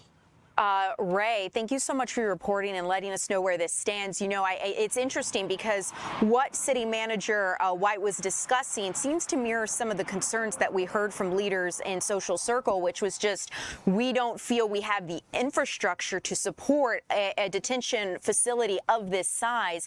And sounds like they're just really trying to understand more information as to how this is going to affect infrastructure there within the city. Yeah, they are, Ariel. He was telling me that they have about 660,000 gallons of sewer in partnership with the city of Gainesville and Hall County. They kind of share their sewer system, and that's their allocation, is 660,000 gallons per day. They told me, City Manager White told me that they are already pushing up close to that. They're already at more than 600,000 gallons, so they think that this could potentially give them over that allocation, but they also have to pay for that allocation for the extra sewage. If they go over, they have to pay for more sewage. So he's wondering, like, how are they possibly going to come up with that money? That's just one of the points that he made during our time earlier this afternoon, Ariel. Yeah, Ray, you know, earlier I know that he sent out a letter kind of addressing in written form his concerns, and I pulled up the letter just to go through the bullet points to see if there was anything else I needed to ask you. And, you know, I also see here he mentioned loss of property tax revenue, which I had not really thought about, but it's interesting that they're saying that that is part of their concerns. So, Ray, I appreciate your reporting this afternoon. I know that you're working to get more information, and so I'll let you get back to it, but always appreciate our conversations, and definitely a story we'll continue to keep people updated on as it progresses forward. So, Ray, thank you. I appreciate it. Guys, as we continue, I want to move nationally here to keep you updated on some things that are happening, because speaking of ICE and the Department of Homeland Security, funding for the Department of Homeland Security, at least part of it, is going to run out at 12:01 this morning. So technically right after midnight tonight. And at this point, Capitol Hill is emptying out. Lawmakers are going to be out of session next week. And while the talks may continue in the background, a breakthrough to fund the Department of Homeland Security is truly way off. Agents aren't leaving airport checkpoints anytime soon, but after midnight, TSA says it's going to stop paying 63,000 workers. FEMA and the Coast Guard are also getting cut off in all this. And the final choice to fund the Department of Homeland Security before tonight's deadline failed yesterday, blocked by Democrats who are holding out for changes as it relates to immigration enforcement. President Trump reiterated his concerns that some Democrat demands, including a ban on face masks for agents, would endanger law enforcement. But just hours before that vote yesterday, Border Czar Tom Homan announced that the immigration enforcement effort in Minnesota would be coming to an end. That, however, was not enough to win over critics in Congress because that deal still failed. And there were some who have questioned whether or not the shutdown is going to have much impact in terms of changing anything. That remains to be seen. But Secretary of Homeland Security Kristi Noem has said that it might be a matter of time before TSA agents do not show up for work again. It's possible Congress could come back early if there is a deal, but as it stands, they're off all of next week. We want to continue with another story here from the EPA, because yesterday there was a significant announcement from President Trump as to the rollback of a lot of regulations. And this is something that the president has called the largest deregulatory action in American history. Democrats are arguing this move could threaten public health here in the United States. But let's get into it, because greenhouse gases emitted from cars, trucks, and power plants are now no longer going to be federally regulated. The Trump administration is reversing Obama-era rulings known as the endangerment finding. And for nearly 2 decades, the federal government has regulated those emissions after the EPA determined greenhouse gases pose a threat to public health and could be regulated under the Clean Air Act. And that would be under the Clean Air Act. But the president is arguing the finding is unnecessarily expensive and threatens American energy dominance. So the White House says the repeal is going to save Americans over $1 trillion, in part by making new vehicles cheaper. Critics are arguing any short-term gains are going to ignore the long-term impact on climate pollution and Americans' health. But the repeal is likely to face legal challenges since the Supreme Court did affirm that greenhouse gases are air pollutants subject to the Clean Air Act regulations. So we'll keep you updated as this progresses through. In the meantime here, coming up, I want to get a check of your weather forecast with meteorologist Greg Majeski. He's going to join us here, and that's on the other side of this.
Welcome in, everyone. I'm Ariel Onstad here with meteorologist Greg Majeski. Hey, Greg, you're doing the dance of someone who realizes it's Friday. It's almost Friday dance, man. Get out of here.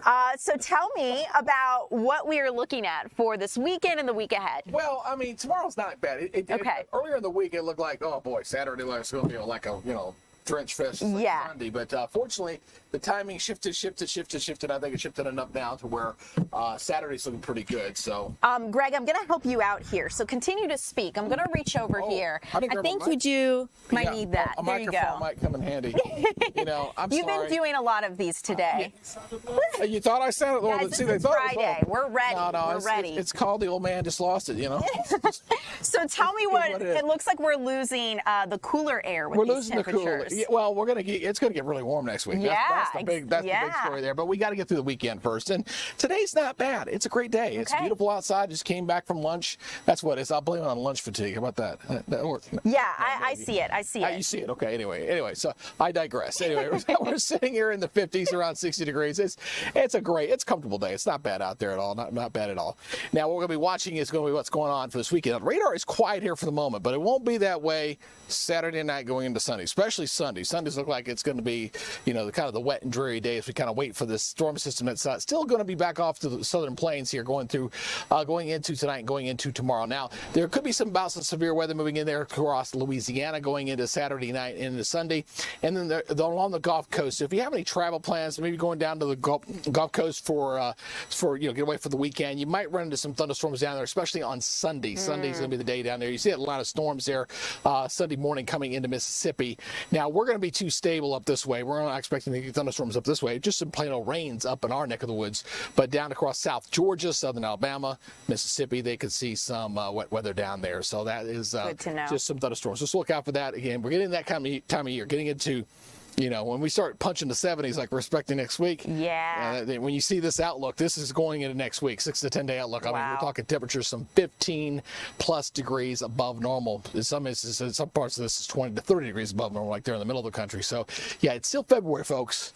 I kind of remind you, it's not spring yet. So, we're supposed to be like 58 degrees maybe, around that. Yeah. And we're going to be running way above that. So check out the 7 day here. This is definitely interesting to see. You got kind of coolish over the weekend, but we're going into the mid 70s as we go toward Thursday and Friday next week. I mean, Georgia just always has to be extreme with it. Oh, we're hyperactive. We can't. Help it. I think Billy Joel wrote a song once called "Why Do I Go to Extremes?" That's Georgia's subtitle. That's Georgia's subtitle. Yeah. Yeah. Okay. Well, Greg, this is pretty good to know. I'm not going to argue with a cozy rainy day in on a Sunday. No. Sounds like a good way to kind of spend the day, catch up on some chores. Yeah. So I'll look forward to Might be looking like the models like that morning, especially if it's going to church service. Just have the umbrella. Good to know. Be handy there, and then just stay inside and watch some Olympics. Awesome. Looking forward to it, Greg. Right. Thank you so much. Okay. Guys, let's continue on with the latest in the Tara Baker murder trial because as of today, we know that the jury could get this case. Closing arguments are actually set to begin here in just a few minutes around 2:30 in the murder trial of Tara Baker. Wednesday, the prosecution rested its case, and then the court took a break yesterday due to a medical issue with the defense attorney's wife. So they did take that recess yesterday to sort out those issues. But today, when court resumed, there was a bit of a back and forth and dispute over who the defense could call, and ultimately the defense rested without calling any witnesses. The court has taken much of today to go over jury instructions and what the judge is going to charge jurors with ultimately. Closing arguments are expected to begin, like I said, here around 2:30. I'm keeping an eye off to my right. If I see the camera pop up, I'll let you guys know. But after those closing arguments, then jurors will hear their instructions from the judge, and then we'll have this case in their hands. Edric Faust is the man on trial, the defendant accused of killing UGA law student Tara Baker back in 2001. And throughout the case, the defense has tried to undermine the evidence as well as the consideration of others close to Tara as potential suspects. So we'll keep you updated as this unfolds. And like I said, if I see it pop up, I will let you know. In the meantime here, I want to let you know about another story we're following because a judge has blocked the Pentagon from demoting Arizona Senator Mark Kelly. We may not have seen the last of this case, though. In case you don't remember, Arizona Senator Mark Kelly, as well as some others, had posted a video last fall, and you can see it here, that spoke to U.S. military members, and it basically told service members that U.S. laws are clear and they can refuse illegal orders. A federal judge stepped in to block, at least temporarily, an effort by Pentagon Chief Pete Hegseth to demote retired Navy captain and current Arizona Senator Mark Kelly over his participation in that video message.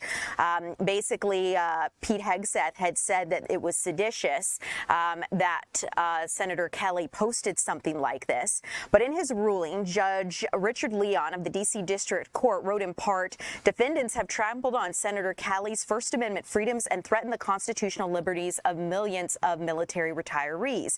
End quote. Senator Kelly gave his reaction yesterday, saying that he was happy basically with this outcome, but knows the fight is not over, and he basically was talking a little bit more about that. Hegseth was quick to respond, posting on X, quote, "This will be immediately repealed. Sedition is sedition, Captain," end quote. Now, the decision comes days after a grand jury declined to criminally indict anyone who appeared in that video after federal prosecutors had pushed for seditious conspiracy charges. 6 lawmakers who took part in that video, as well as Senator Kelly, also served in the military or in the intelligence community. However, Kelly is the only one still under Pentagon jurisdiction. As we continue to look at some world news here, the United States is officially sending the world's largest aircraft carrier to the Middle East. President Trump is talking tough on Iran as negotiations continue. But at this point, truly, the nuclear talks about Iran's program remain stalled. And so this is something we're going to keep you updated on as the biggest aircraft carrier in the world is now headed to the Middle East. The USS Gerald R. Ford carrier strike group is going to join others there near Iran. And ultimately, the White House wants to discuss Iran giving up both its ballistic missiles as well as limiting its nuclear program. But that's not something Iran has fully been willing to discuss. Iran is facing a lot of pressure with protests at home and rising prices. So we're going to continue to keep an eye on this as President Trump says he wants a deal in place with Iran next month. Guys, coming up here, we're going to check in on the latest as it relates to the Nancy Guthrie case and what investigators are saying as they release new details in a person of interest. That's coming up next.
Welcome back, everyone. I'm Ariel Onstad. Thanks so much for being live here with us in the 2 o'clock hour. I want to get to the latest in the search for Nancy Guthrie.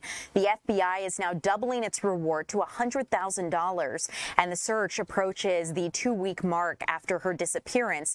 Fox's Amalia Roy joins us live near Tucson, Arizona, from Tucson, Arizona. So, Amalia, it is great to see you. What can you tell us as it relates to the new information the FBI has released on this suspect, or person of interest, rather? Good afternoon. And actually, for the first time, the FBI is describing this person as a suspect. We're talking about the man who was found on camera the night that Nancy Guthrie went missing. They're saying that they are looking for someone with an average build, 5'9", 5'10", a male, confirming for the first time that they're looking for a man.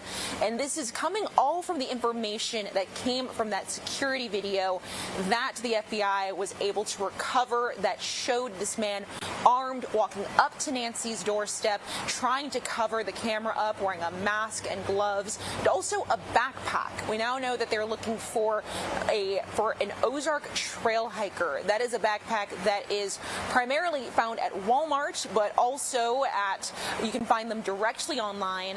Now, this is as the FBI, the Pima County Sheriff's Department, they are combing the area around Nancy Guthrie's home for new evidence. We also learned that at some point, Pima County deputies did find a glove inside Nancy Guthrie's home, and it could be a crucial piece of evidence. Amalia, it's really interesting as we've continued to look at this case to just understand how many tips the FBI got in this case, especially after releasing this video. And I understand there's been some discussion that the Pima County Sheriff might be withholding evidence from the FBI. Is there anything you can tell us about that? Yes, sources told Fox News that the FBI was blocked from specifically looking at that glove. Instead of sending it to Quantico, Virginia, that the sheriff opted to send it to a private lab in Florida. The sheriff does deny claims of those tensions. He says that the feds and the local authorities are working well together. He also told Fox that this is the lab that they use, and so keeping all of that evidence together in one place was something that he felt made sense. So we're getting sources from both sides saying that there is tension, others not. But what we do know is that there is now that glove that is being tested and could be crucial. Amalia, it's kind of a final question for you here. I understand you spoke with a retired FBI agent about the case, and we do have that sound. We were able to pull that for you. So could you tell us a little bit about what he had to say about all this? Yes, he has spoken extensively about the state of this investigation. He has talked about the level of forensic work that can go into even something like a glove that can help zero in on who this person was that was inside Nancy's home. Now, we're still a lot of questions that we're waiting to find out exactly how much that glove will come into play or how much it's connected to other pieces of evidence that we're seeing. But he did say that it was a huge shift. Every day we seem to be hearing about more and different and more voluminous evidence that's being harvested. And to your point in regards to the glove inside the home, now investigators are going to attempt to try to find some type of trace DNA on that and test that, whether there's sloughed off skin cells, any perspiration inside of there, anything hair and fiber related. And that's the kind of stuff that they're going to be looking to conduct forensic examinations on to continue to build out the profile on who this suspect is. And on top of that, we also know that the Pima County Sheriff's Department is asking the public for any video that they have. It's around a 2-mile radius that they're looking at, where they want any video of pedestrians, vehicles, traffic, anything looking suspicious. Much for updating us on where we stand with this case. I appreciate all your hard work reporting there. I'm sure I'll be speaking with you again as we get any new information, but I'll let you get back to information gathering. Amalia, thank you so much for your time this afternoon. Guys, we're going to continue on here because I see a lot of you asking questions here in our TikTok and YouTube chats. I see Susan on YouTube asking about the DeKalb County school closures. Susan, we actually talked about that right at the top of 2 o'clock here, and we'll continue to keep you updated. I do know it looks like we've shared with you the link to that story. And at this point, one thing to keep in mind is that DeKalb County says that they're looking at these closures as a conversation starter. They're faced with aging infrastructure and declining enrollment of students. So they're looking at how they can repurpose some schools and close others, primarily closing elementary schools and then repurposing high schools into middle schools and some middle schools into elementary schools. So we have the full list of those affected schools and what they're discussing discussing in that link if you need to know more information. I also see some of you asking about the greenhouse gases story.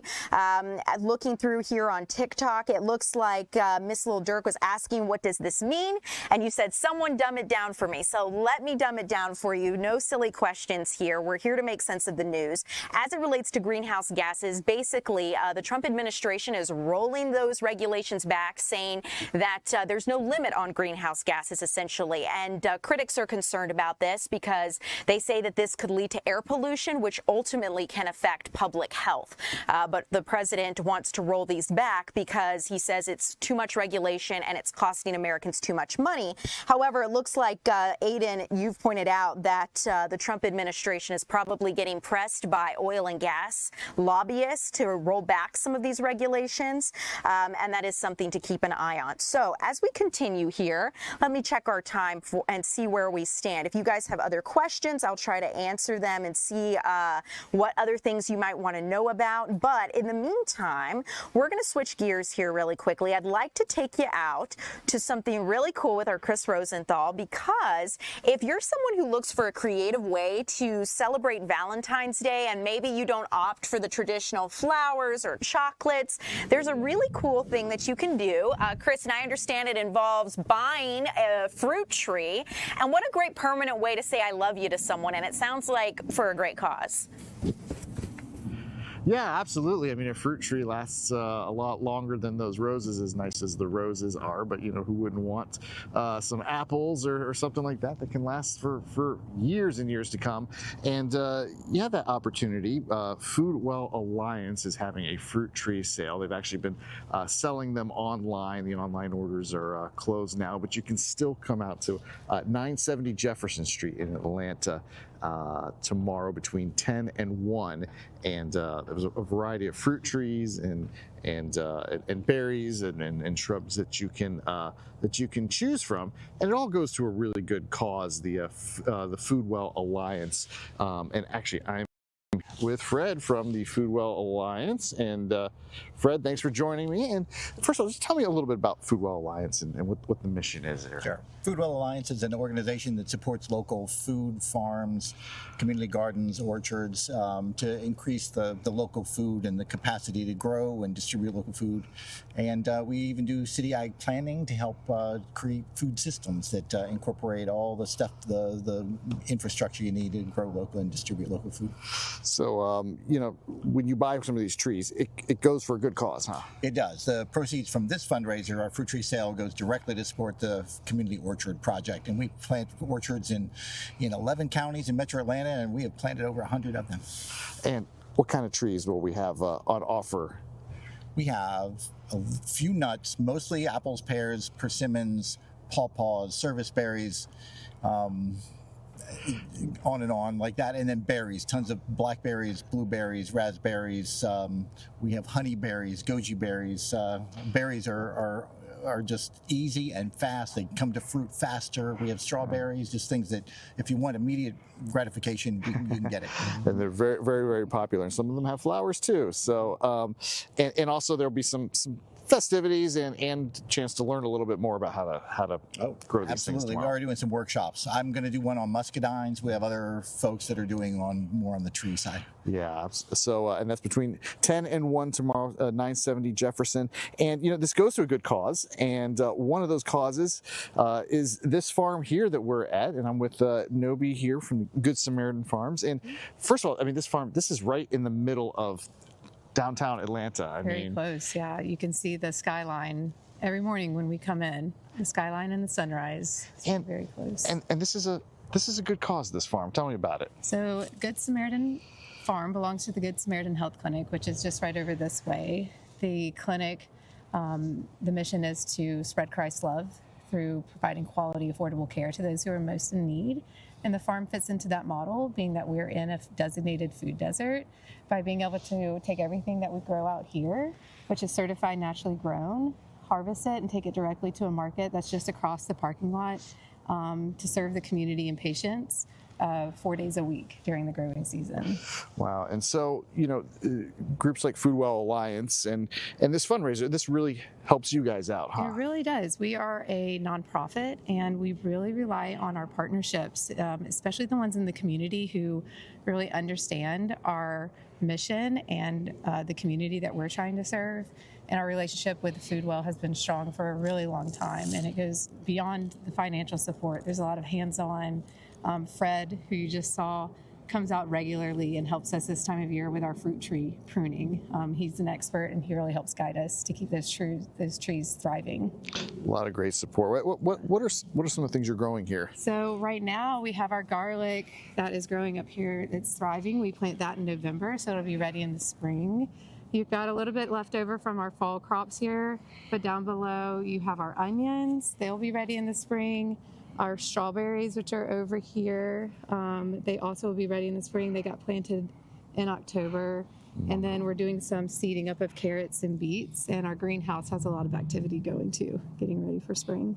Wonderful. Well, thanks for joining us again. This is one of the many great causes that plant fruit tree and fruit plant sale. Your proceeds will go to help, and those trees, they range anywhere from about $10 to $30. So really good price there. Yeah, Chris, quite affordable, especially when you consider the price of Valentine's gifts usually, right? And this is something a lot more long-lasting. I appreciate your introducing us to this. It seems like a really creative way to show your love for someone and also just, of course, give back to your community. So, Chris Rosenthal, appreciate your time this afternoon. We'll check back in with you here at 3 o'clock.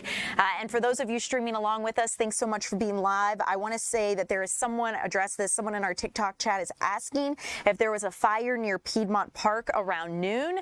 I have not heard anything about that, but I've sent an email to our assignment desk to hopefully get some more information. If we do hear something about that and it constitutes a major story, you're going to see it on our website, fox5atlanta.com, and right here in the Fox Local app, so we'll keep you updated.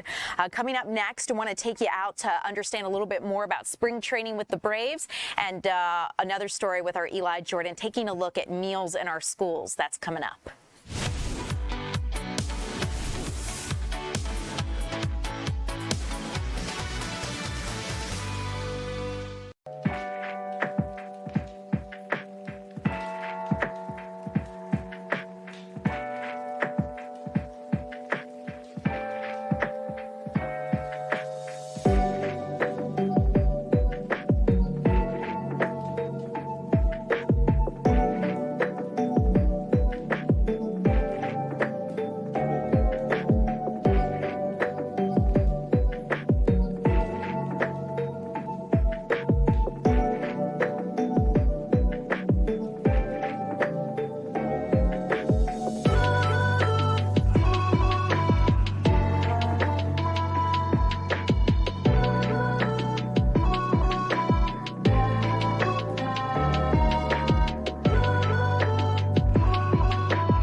Welcome in, everyone. I'm Ariel Onstad. Thanks so much for being here live with us.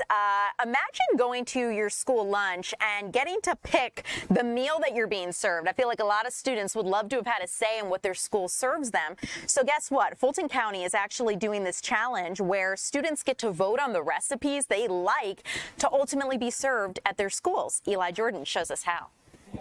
Hey, I'm at the Fulton County Schools Administration building where they are doing the Student Choice Food Challenge. That's where 160 students have an opportunity to test out potential new meal recipes here for next year's menu. And it's a really cool way for people to get engaged, students to get engaged. And the guy who came up with all these recipes and having them checked out is Chef Reggie, which rhymes with veggie. Hey, Chef Reggie, how you doing? I am doing wonderful, wonderful, wonderful. So tell me, you came up with these recipes, and you're on the hot seat today, aren't you? Yes. Well, me and my team came up with the recipes. They're inspired by the students, inspired about what they see out in the industry, also what's trendy, and all those type of things like that.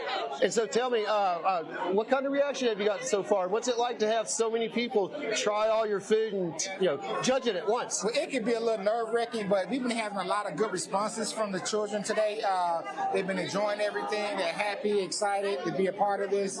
And so right now, this is feeling such amazement. And so this is the 8th annual. You've been doing this for 8 years. Yes, yes. How hard is it to find recipes and, such a broad spectrum of kids? You got elementary school all the way up to high school kids. Well, I have a passion for food, so it can be a little difficult at times. But one thing about it is just staying true to what kids may want, and also trying to do things that may inspire them to think about different things. We also like to go out and look to see what they're doing in the industry to find out, hey, what's going to be trending, what the kids might even like. TikTok is one of my friends, and I like to look at recipes on there too. Gotcha. And also too, just because one group doesn't like a dish doesn't mean it's done. It's like, I guess, you said elementary school kids could like something no one else likes, but they'll see that on their menu, I guess, right? And one thing about it is having different choices in the different grade levels. Like you said, elementary kids, they might not like our Moroccan chicken as much as the middle schools and high school. So we know that's not the target audience for them, or we might not put that on there on the menu for them. But for the middle and high school, that might be definitely going to put that on the things that they want. And you got sushi this year for the first time? Sushi this year. And I'm going to talk to one student real quick, Chef. I'm going to talk to Kevin. Kevin, so I'm going to ask you to hold that and your microphone real quick. Yes, and so Kevin, this is your first time. You're a 10th grader. What do you think about this event, and what do you like so far? There's a whole bunch of people here. I love it. The instructors, they're pretty energetic. They're lively. Bring the energy up, right? And so, what about the food? Tell me about the food. The food? Right, hold your mic just a little bit closer. Yeah. Sorry. I ate a bunch of food so far, and I love it. Everybody's positive. The food's great. I want to see them in my cafeteria lunch. Awesome. So, Chef, real quick, how do you like that review? I love that review. It's one of the best reviews I could ever get. Just having to want to eat the food in their cafeterias. And that's very important because they eat in the cafeterias. I mean, they present themselves to learn even better, because if you have an empty belly, it's hard to learn. That's right. I could have said it better myself. Awesome. Well, Chef Reggie, which rhymes with veggie, thank you so much. And that's what's going on here at the Fulton County Schools headquarters. They are doing taste testing. They're going to see what's going to be on the menu next year with the help of the students of Fulton County Schools. Back to you guys. Awesome, Eli. Sounds like a great opportunity and a wonderful way for students to get involved. I want to switch gears and head out to Florida, where we know our Atlanta Braves are gearing up for the upcoming season. Justin Felder takes us there and tells us what we're looking ahead to with the Braves season. Down here at Braves Spring Training in Northport, Florida, Cool Today Park, as the team continues working, getting ready for spring training games and eventually the regular season. One of the exciting things on Friday was our first chance to hear from ace pitcher Chris Sale. He's a former Cy Young Award winner, undisputed leader in the clubhouse, future Hall of Famer. Our ears always peak up when we get a chance to hear from Sale. Here's a little bit about what he told us in the clubhouse Friday morning. Well, it's important, I think. The more time you spend in this game, the more scenarios you get put in, and you just, I would hope, gain knowledge and learn from experience.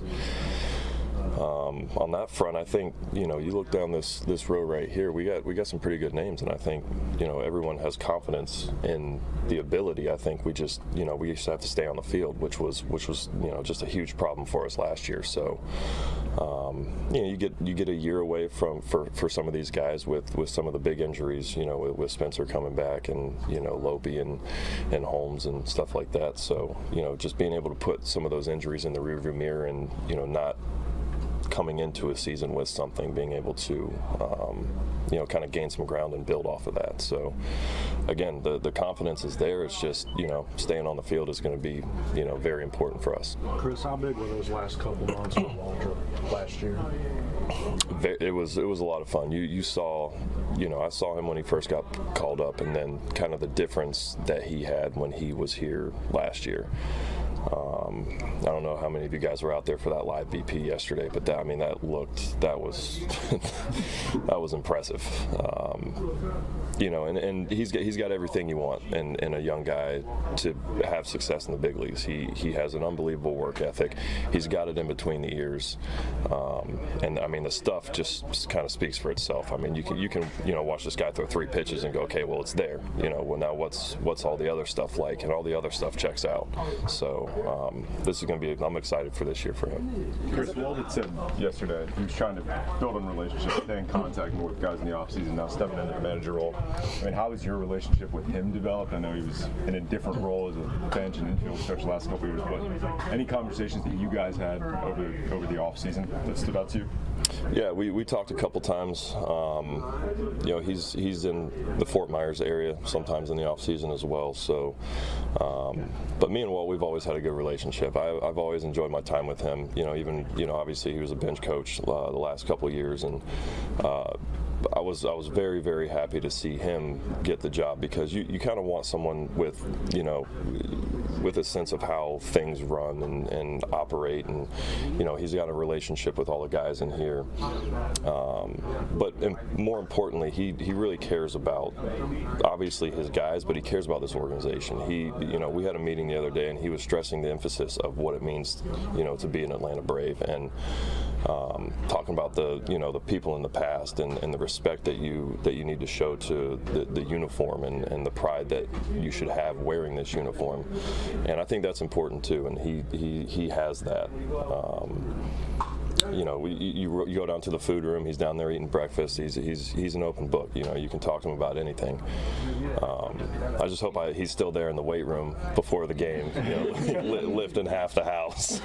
Sales said he enjoyed his offseason, but at this stage in his career, he's always working. He doesn't have the luxury of taking long vacations away from baseball. Says he's always staying in shape, and one of the ways he stays in shape is chasing his young kids around the house. He loves this time of year. He can get over, see them play a little bit of baseball, and then come back over to the facility, work on his own game, getting ready for the season. For Fox Local, I'm Justin Felder at Brave Spring Training.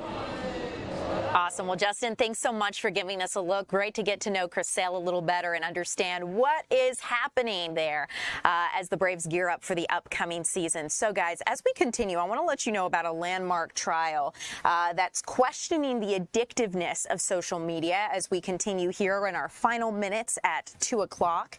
One of the things to keep in mind with this is that this is unfolding in California, and we heard surprising testimony from Adam Mosseri's CEO of Instagram, and this trial really weighs the risks of social media. Meta and Google are being accused of designing their apps to hook young users. Wednesday, Adam Mosseri, head of Instagram, made a bold statement on the witness stand saying he doesn't agree that children can become clinically addicted to the platforms.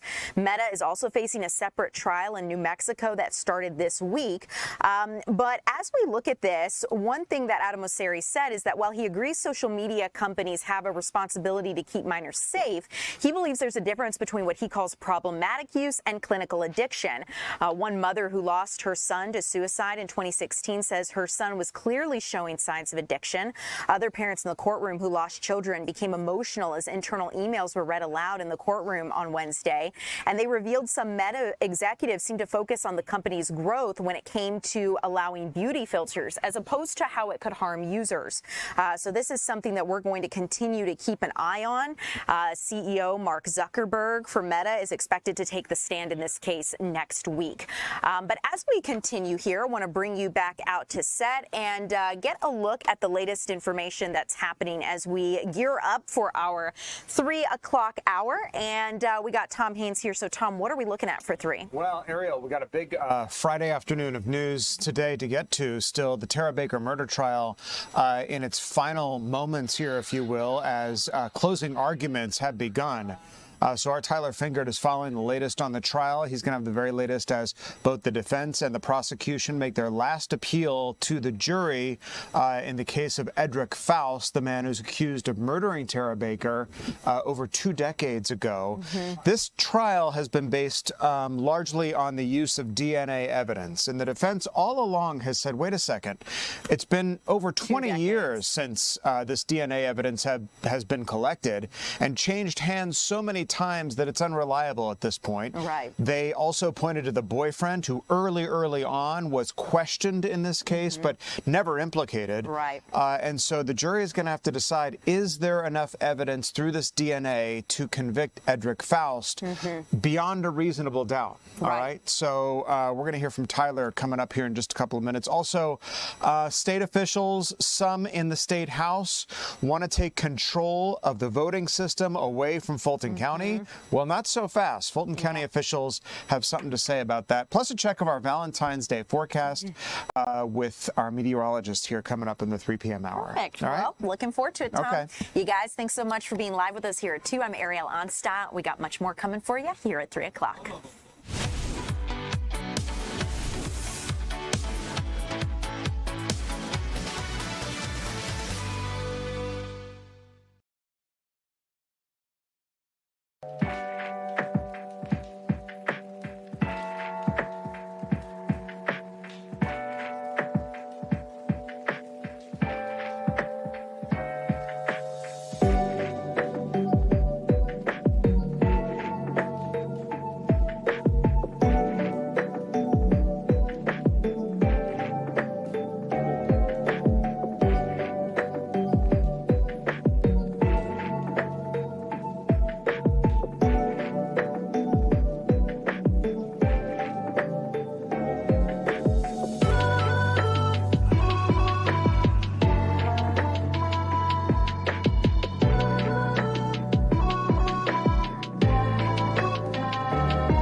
Good afternoon, everybody. It is the 3 p.m. streaming hour here on Fox Local. I'm your host, Tom Haynes, live with you in the Fox 5 Atlanta newsroom. A lot to get you caught up on this Friday afternoon, and we appreciate you joining us on our streaming at Fox Local. If you're watching on your home TV, welcome to you as well, streaming on the radio 107.9 HD2 FM, or on our social media sites, our YouTube channel, or TikTok. We're certainly glad you're here as well and look forward to reading some of your content as the hour unfolds. Want to get to some breaking news from the DeKalb County school system. A big announcement coming from DeKalb schools as the district says that it's planning to close 27 of its schools. The plans to convert 8 others as it moves to address a decline in enrollment of nearly 20,000 students, according to the DeKalb County school system. Nothing has been made final, and parents will have the chance to provide some feedback online. And at an upcoming meeting before a final plan is approved, we'll, of course, continue to watch this story and keep you posted. A Cobb County woman is facing a long road to recovery after she was run over by a car outside a Kennesaw gas station. The violent encounter happened after the two women had gotten into some sort of argument. Chelsea Pruitt facing a long road to recovery after being run over by a car outside a gas station following an argument. Pruitt says that she and the woman who ran her over did not know each other, but had gotten into that argument after the woman started questioning her son. Tamara Morris was charged with DUI and serious injury by vehicle, but this Cobb County woman now facing a long road to recovery after she was run over by a car outside that Kennesaw gas station. Now to the latest in a story that is breaking right now. Closing arguments are underway in the Tara Baker murder trial. Edric Faust on trial here for Tara Baker's murder more than 2 decades ago. Tyler Fingert has been following this case for quite some time now. Tyler, attorneys making one last appeal to the jury as this case gets handed to them now. Yeah, Tom, good afternoon to you. The closing arguments got underway just 15 minutes ago inside the Athens-Clarke County courtroom. I'm looking at a live feed on my computer right now. Just seconds ago, there was an outburst in the courtroom, and the judge got upset with people who were in the gallery watching what is unfolding for these closing arguments. Right now, prosecutors, again, started that closing argument, their closing argument, about 2:50 this afternoon. And the DA's office says that malice was clear in the case, and that Edric Faust is guilty of rape and murder of Tara Baker in 2001, just a day before her 24th birthday. Faust was arrested over 20 years after the crime due to advancements in DNA technology. We were able to cut a small portion of that closing argument that just got underway. The first thing that the DA's office said to the jurors. Let's take a listen. On January 19th of 2021, Tara Baker was taken out of this world. Her life extinguished by the defendant in this case, Edric Lamont Faust. Mr. Faust entered Tara's home and caught her as she was going through her morning routine. He stabbed her, brutally bashed her head, and strangled her as he forcibly raped her, sodomized her orally, and sodomized her anally. When she was discovered by firefighters and police, her hair still smelled like shampoo. Yeah, throughout the trial, they say they presented testimony from Georgia Bureau of Investigation agents, forensic experts who detailed the forensic analysis central to the state's case here. Defense attorneys have sought to undermine the evidence and have questioned the thoroughness of the original investigation, including scrutiny of Baker's then-boyfriend, Chris Melton, who testified earlier this week. And we do know, obviously, this is unfolding right now. I know the prosecutors are going to continue to push their side. Looking at my notes here, he talked about telling the jury that Mr. Faust is guilty for each of the 12 charges he faces. And as I mentioned before we played that soundbite, he said that the malice is clear in this case.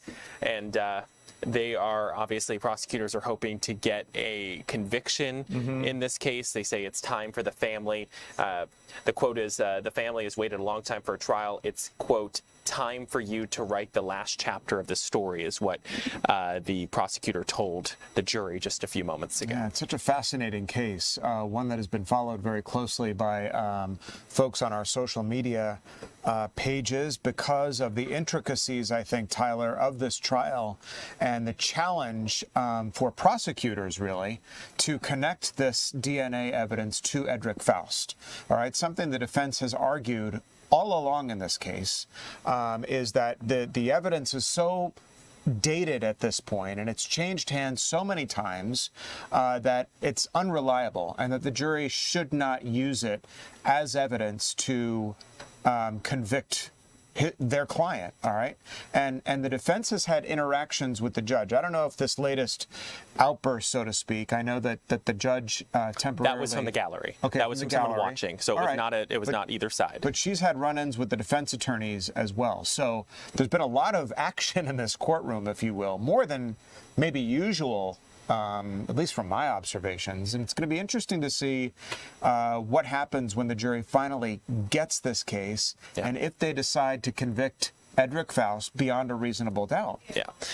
So I can tell you right now that it's going to be, we could get a verdict as soon as today, because the judge did say when they started the closing arguments that they're going to leave it up to the jury to make the decision. So once they hear from both sides, and the prosecution actually already finished their first set of closing arguments, they get two, because the burden of proof is on them to show that Edric Faust is in fact, if he is in fact guilty, it's in their burden of proof to prove that.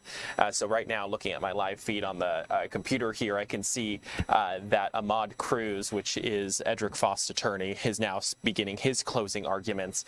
And as you mentioned, yeah, he was fighting and saying that the chain of custody was an issue, and just the fact that there were other DNA samples found on... Do we have, I'm not sure, Ariel and Matt, if we have access to that courtroom feed.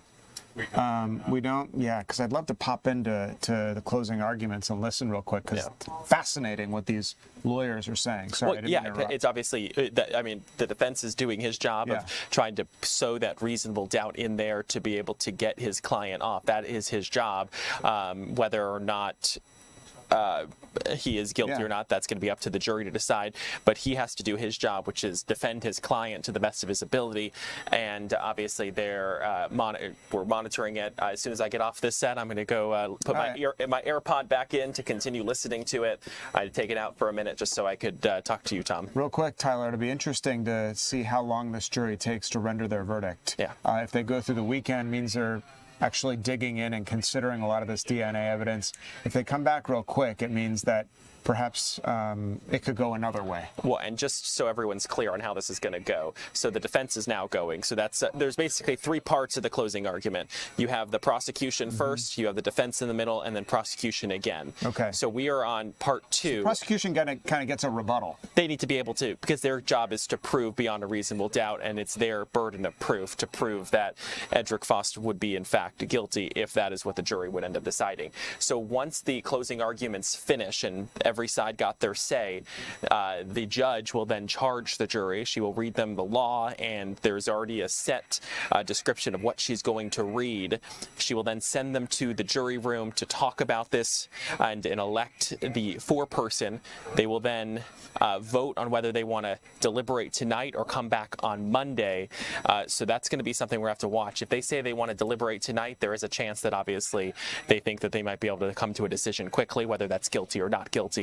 If they decide to send it to come back on Monday, that might be a sign that they want to be able to have some time to go through the process to see, go through evidence once again, because they could be there all night if they, depending, because I mean, obviously they heard days of testimony. We're on week 2 of this trial. Yeah, they want to get home too, the jury. We'll let you get back in and listen to the rest of this closing argument by defense attorneys. Tyler, thanks for spending some extra time with us to walk through. Appreciate it.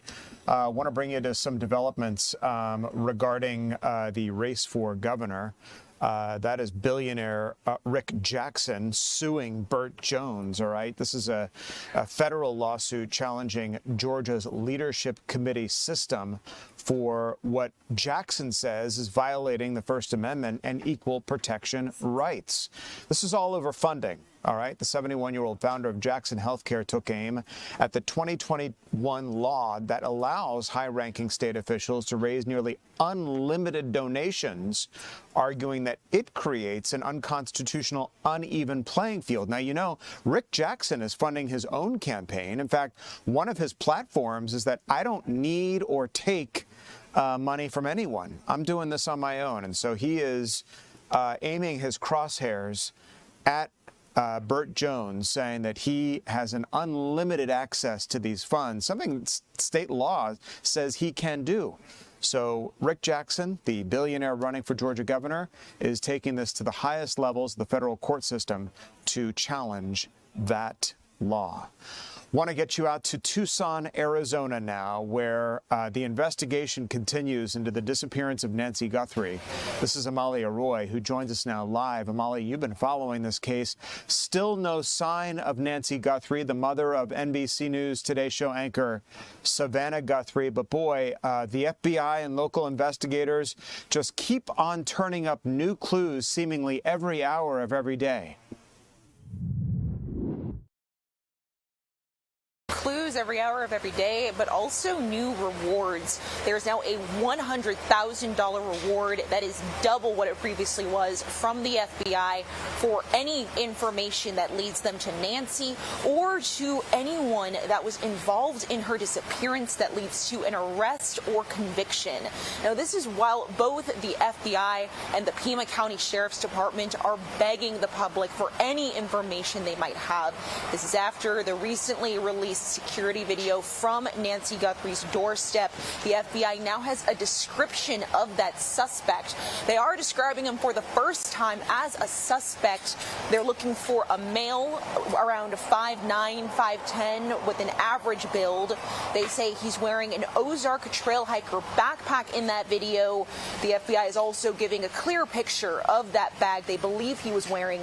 It's a brand primarily sold at Walmart or on its website. Meanwhile, there's been a renewed focus around Nancy's neighborhood and house over the last few days. Yesterday, we saw a forensics tent briefly go up over Nancy's front porch. Meanwhile, sources also tell Fox News that at some point during the investigation, Pima County detectives collected a glove from inside Nancy's home. According to those sources, the sheriff, Chris Nanos, withheld that evidence from the FBI and sent the glove to a private lab in Florida instead of the FBI's lab in Quantico, Virginia. That is something that Sheriff Nanos denies to Fox News. He says that there is a good relationship between the federal government, the feds, and the local law enforcement. Retired FBI agent James Galliano says that glove could be a crucial piece of evidence. Seem to be hearing about more and different and more voluminous evidence that's being harvested. And to your point in regards to the glove inside the home, now investigators are going to attempt to try to find some type of trace DNA on that and test that, whether there's sloughed off skin cells, any perspiration inside of there, anything hair and fiber related. And that's the kind of stuff that they're going to be looking to conduct forensic examinations on to continue to build out the profile on who this suspect is.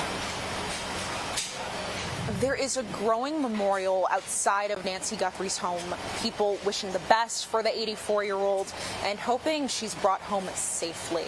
The Pima County Sheriff's Department is also asking the public, specifically within a 2-mile radius, for any video they have of pedestrians, vehicles, traffic, anything showing anything suspicious. This is going back all the way from January 1st through February 2nd. In Tucson, Arizona, Amalia Roy, Fox 5 News. Amalia, before I let you go, and I don't want to move out of bounds here, but there's often chatter off camera, behind the scenes about, the energy surrounding the investigation. I mean, this is like a couple weeks later. It doesn't seem that there's been any tremendous movement outside what you were reporting as the increased reward, the discovery of that glove, of course the spectacular video that we got from the foyer of Nancy Guthrie's home, the creepy video of the individual who approached her door disguised head to toe in a ski mask, gloves, the backpack that you talked about, but on the ground there where you are, does there seem to be any increased sort of chatter or energy around this investigation, like something might happen soon, or are investigators staying pretty hunkered down? I haven't heard anything about something happening soon, but what I can say is that ever since that video came out, there has been an energy shift. Before that video came out, I had spoken with former law enforcement that was worried about what the state of the investigation at that point, just more than a week on, would mean, especially when resources need to be shared throughout Tucson, throughout the county. But now you have the FBI with a more visible role, and then we have that video, and I could feel an energy shift then, especially after we now have the description of this suspect, the fact that law enforcement is now confirming that that person on camera is a suspect. This is the first time today that we're now talking about this, of not just a person of interest. So there has been an energy shift, and we are looking for more information as this continues, especially as those tips continue, as they release more information of that person who was in that video. Just such a fascinating case. The video was just chilling that was released this week, and the information that we've been able to glean from investigators as they plot through all this in the search for not only that suspect, but Nancy Guthrie, who just all of us are hoping is alive and well. Your hearts just go out to Savannah Guthrie and her family. Amalia Roy, live reporting for us from Tucson, Arizona this afternoon. Amalia, thanks.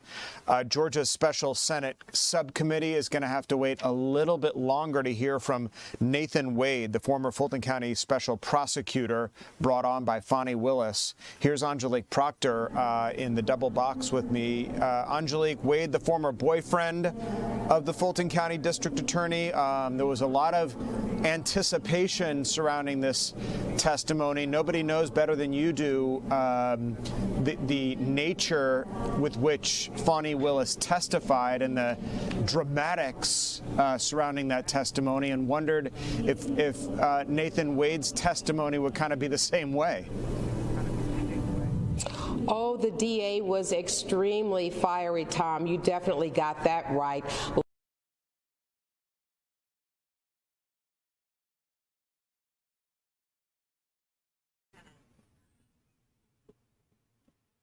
All right, Angelique Proctor, boy, we're just getting into the meat of this testimony by Nathan Wade. It has been put off, at least for now. We wanted to hear what was behind that. Angelique, obviously having a little bit of technical difficulty here. We're going to try to reconnect with her and rejoin Angelique after the break as we continue.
Welcome back, everybody, watching the 3 p.m. streaming hour here on Fox Local. I'm your host, Tom Haines. We managed to reconnect with Angelique Proctor, who was just going into some of the dramatics surrounding the Nathan Wade testimony that we're expecting to happen on this Senate subcommittee. Angelique, kind of playing off, we all remember the Fani Willis testimony, wondering if this would kind of be the same antics and performance by Nathan Wade. What are you hearing that? It's not going to happen today, so the question is, I guess, when is it going to happen, if at all? Well, that is the question. Why didn't it happen today? It's really very simple. Nathan Wade said he got his subpoena on Tuesday of this week, which was February the 10th, and just did not have enough time to turn it around scheduling-wise to get here by Friday with just 2 or 3 days to make that happen. So he is now agreed to come here. His attorney is talking with the attorneys for this Senate committee, and they believe that they will come up with something fairly quickly. Now, Nathan Wade says that he wants to come on March 13th. The committee said they'd like to get him here a whole lot quicker, but the good thing is that he has agreed to answer some questions about his role in that much talked about election interference case against President Donald Trump and others. Listen now to what this Republican-led committee hopes to learn from Wade and how the Democrats are responding.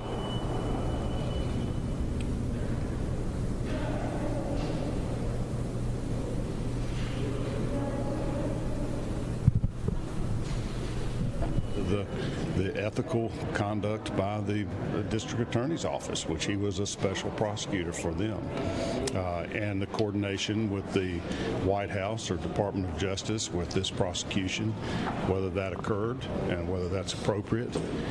I don't know all the financial considerations, but we need to find out information about that as well, because he received an enormous amount of money in a relatively short period of time and not very specific billing records. When you bill 8-hour chunks, and I think you heard this morning he charged 8 hours for a telephone call.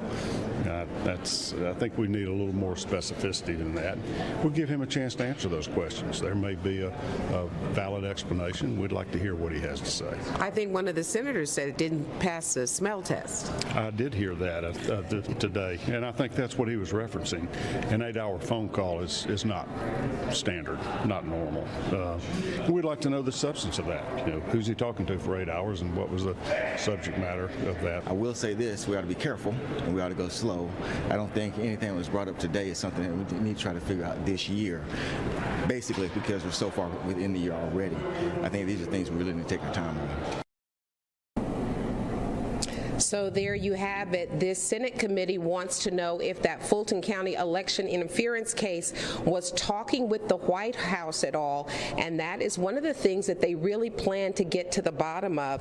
That really kind of surprised a lot of people when we heard that, and so that is what they are looking into. The other thing is that apparently, since he has agreed to answer these questions, they feel like they're going to get some answers. They say these are the same questions that he had when he was in Washington and talked with Congress. So they say the material is not new, so they look forward to finally hearing from him, and they say the ultimate goal here is to create new legislation or amend legislation from last year that will better regulate how DAs operate. So we will just have to wait and see, Tom. Okay, you are a mind reader, because that was my question to you. Why all of this testimony? Like, what is the end goal? And you just laid it out perfectly for us, is to sort of inform state lawmakers as to how to proceed, and as you said, regulate local DAs and how they can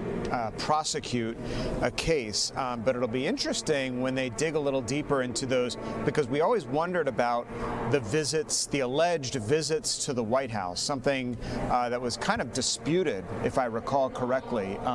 Were they working with the Biden Justice Department on this, or was this an independent investigation waged by Fani Willis? And now that whole deck of cards has fallen, perhaps Nathan Wade will feel a little freer to express himself as to how all of this went down. That is a very good point, Tom. This case has been dismissed, so there is really nothing pending here, and you got to wonder if perhaps he might be a little freer with what he is willing to share. But a whole lot of people are watching this and anxiously awaiting his testimony, which they say should come over the next couple of weeks. By the way, real quick, Angelique, are we going to be able to watch this? In other words, is it going to be televised? Oh, absolutely. We were able to stream it live on the Fox Local app, so we will definitely have it for you when it happens. Yeah, you'll see it right here. Great reporting, Angelique Proctor from the state capitol this afternoon. Angelique, thanks. Fulton County officials are getting ready for the May 19th primary election, and the Republicans, or at least some of them in the State House, are calling for the state to take over Fulton County's election system.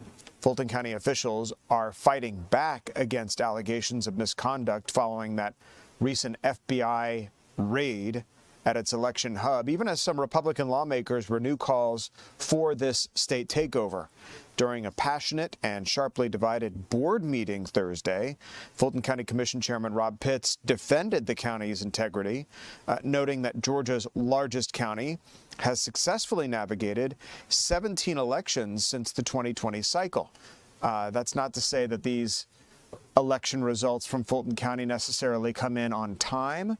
Some way, somehow, like every other county in the state, manages to report before Fulton County. But be that as it may, this centers around regulating Fulton County's election hub there, and if that should be a state exercise or should county officials continue to be in charge of that in light of this FBI raid and the federal investigation into the election system in Fulton County. All right, want to shift gears here, joined by Greg Majeski, who is watching our forecast.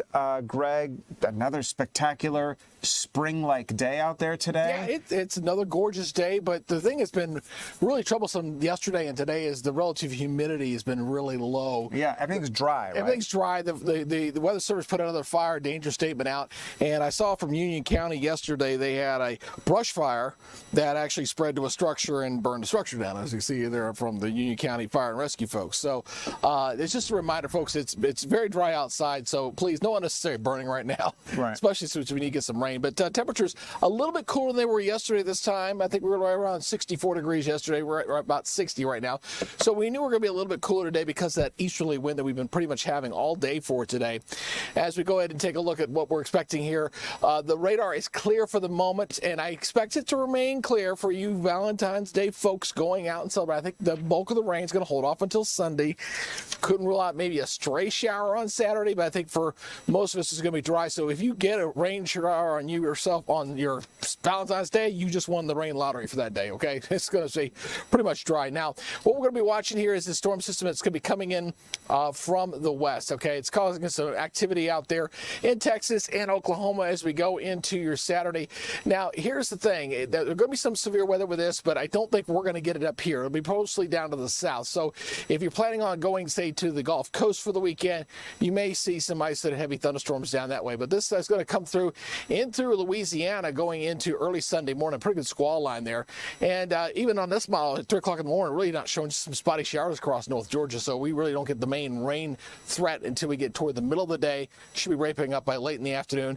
And there's still question marks on exactly how much rain we're going to get. Now, once this storm system goes by, what continues to be in the cards over and over again is these above normal temperatures. The 6 to 10 day outlook continues to show temperatures well above normal for the entire southeast. So what that's going to mean for us is once the storm system goes by this weekend, we're going to see temperatures really warm up going into next week. And we're talking, our normal high is supposed to be like 58 right now. It's still February, folks. It's not April, so 58 degrees. So we're talking about temperatures running well above normal. So here's what we're tracking right now as we head toward Thursday. We're talking about temperatures shooting up into the 70s. Wow. Well, into the 70s there. We may cool down with the next cold front coming there on Friday, but definitely looking at above normal and unseasonably warm weather. And again, the dryness is still there. We got a little rain event coming on Sunday. Maybe we get an inch of rain out of that. But what's been a problem really for basically going back to last August is that when we get these rain events, they're they're staggered too far apart. Yeah. They're days apart. Things dry out in between. Things dry out in between. We're running a deficit for the year already. I can't remember the exact number. I think it's like 10 inches we're down. So we since end of last year. So we definitely need the rainfall. Hopefully we'll get into a wetter weather pattern, later into the spring. So a couple of things changed since you visited me here on the 3 p.m. streaming hour yesterday, and that is we're going to get some cloud cover on Saturday. Is it going to be largely kind of a cloudy day from wake up to go to sleep? No, I think it'll be kind of partly sunny. Yeah. It'll get thicker and a little cloudier as we go to the end of the day, probably. Right. But I think we'll have a little sunshine for tomorrow. For Valentine's Day. Yeah, for Valentine's Day. All right. Not and bad. then it went from 90% to 100. We're getting rain Sunday. Yeah, we're getting rain Sunday. It's just a question of how much are we going to get. And when? You're saying this could be closer to the afternoon. I think it's in all. It's pretty. There's a couple of rounds. You have the initial round that's coming through, and then there's an upper level system following behind it. So So right now, what we're tracking is you'll have some rain around for the church lunch hour, and then maybe a little slight break, and then the upper level energy comes in behind it. But it's welcome. It's welcome. The more rain we can get, the better. Absolutely. All right, Greg, thanks. Going to take a break. When we come back, our Eric Perry is standing by live to tell us about a case, DeKalb County man suffocated to death. Where that case is now when we come back. Thanks, Greg. All right.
Welcome back, everybody. Appreciate you joining us in the 3 p.m. streaming hour here on Fox Local. I'm Tom Haynes with you live in the Fox 5 Atlanta newsroom, covering a lot of ground on this Friday, the eve of Valentine's Day. Hope you're going to do something fun with your sweetheart tomorrow. One local organization wants you not to buy flowers, all right, no roses, but they want you to buy a fruit tree for Valentine's Day for your significant other. That is Chris Rosenthal, who we see standing by live on what is a beautiful day out there today. Chris, this is the Food Well Alliance. Tell us about what they're doing and what they're advocating people do on Valentine's Day tomorrow.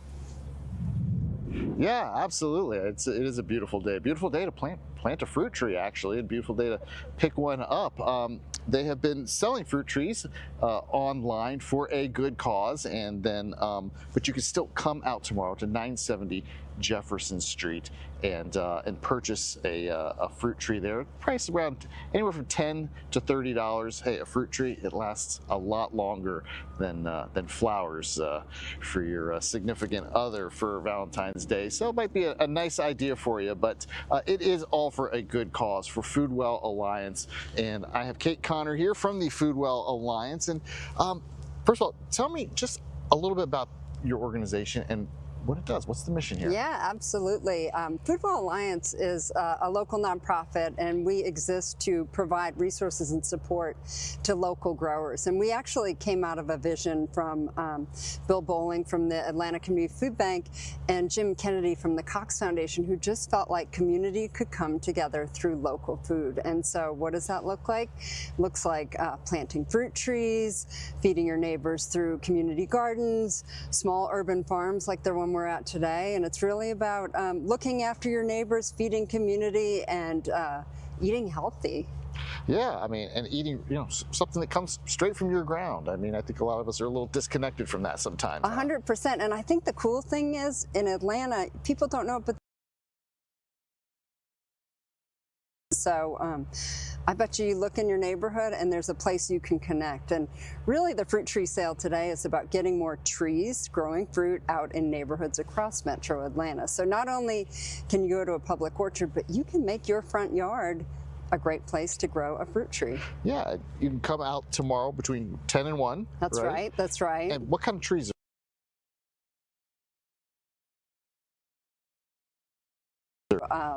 Lots of different berries, blueberries, raspberries, the kind of stuff that everyone loves to eat. But and if you don't know what would work, we have experts out there to help you and say, this is going to do really well in a sunnier part of your yard, or maybe you need 2 of these to really get lots of plums this year. But so we have lots of trees, reasonable prices, and lots of experts. Plus, when you're there, you can learn what kind of soil they do well in. So even if you're scared of this kind of stuff, come out, eat some, kind of goodies made with local fruit, and that's what it's all about. And I was looking at the trees earlier today. They're not huge, so this is something you could, for most people, could just put in their car. You don't.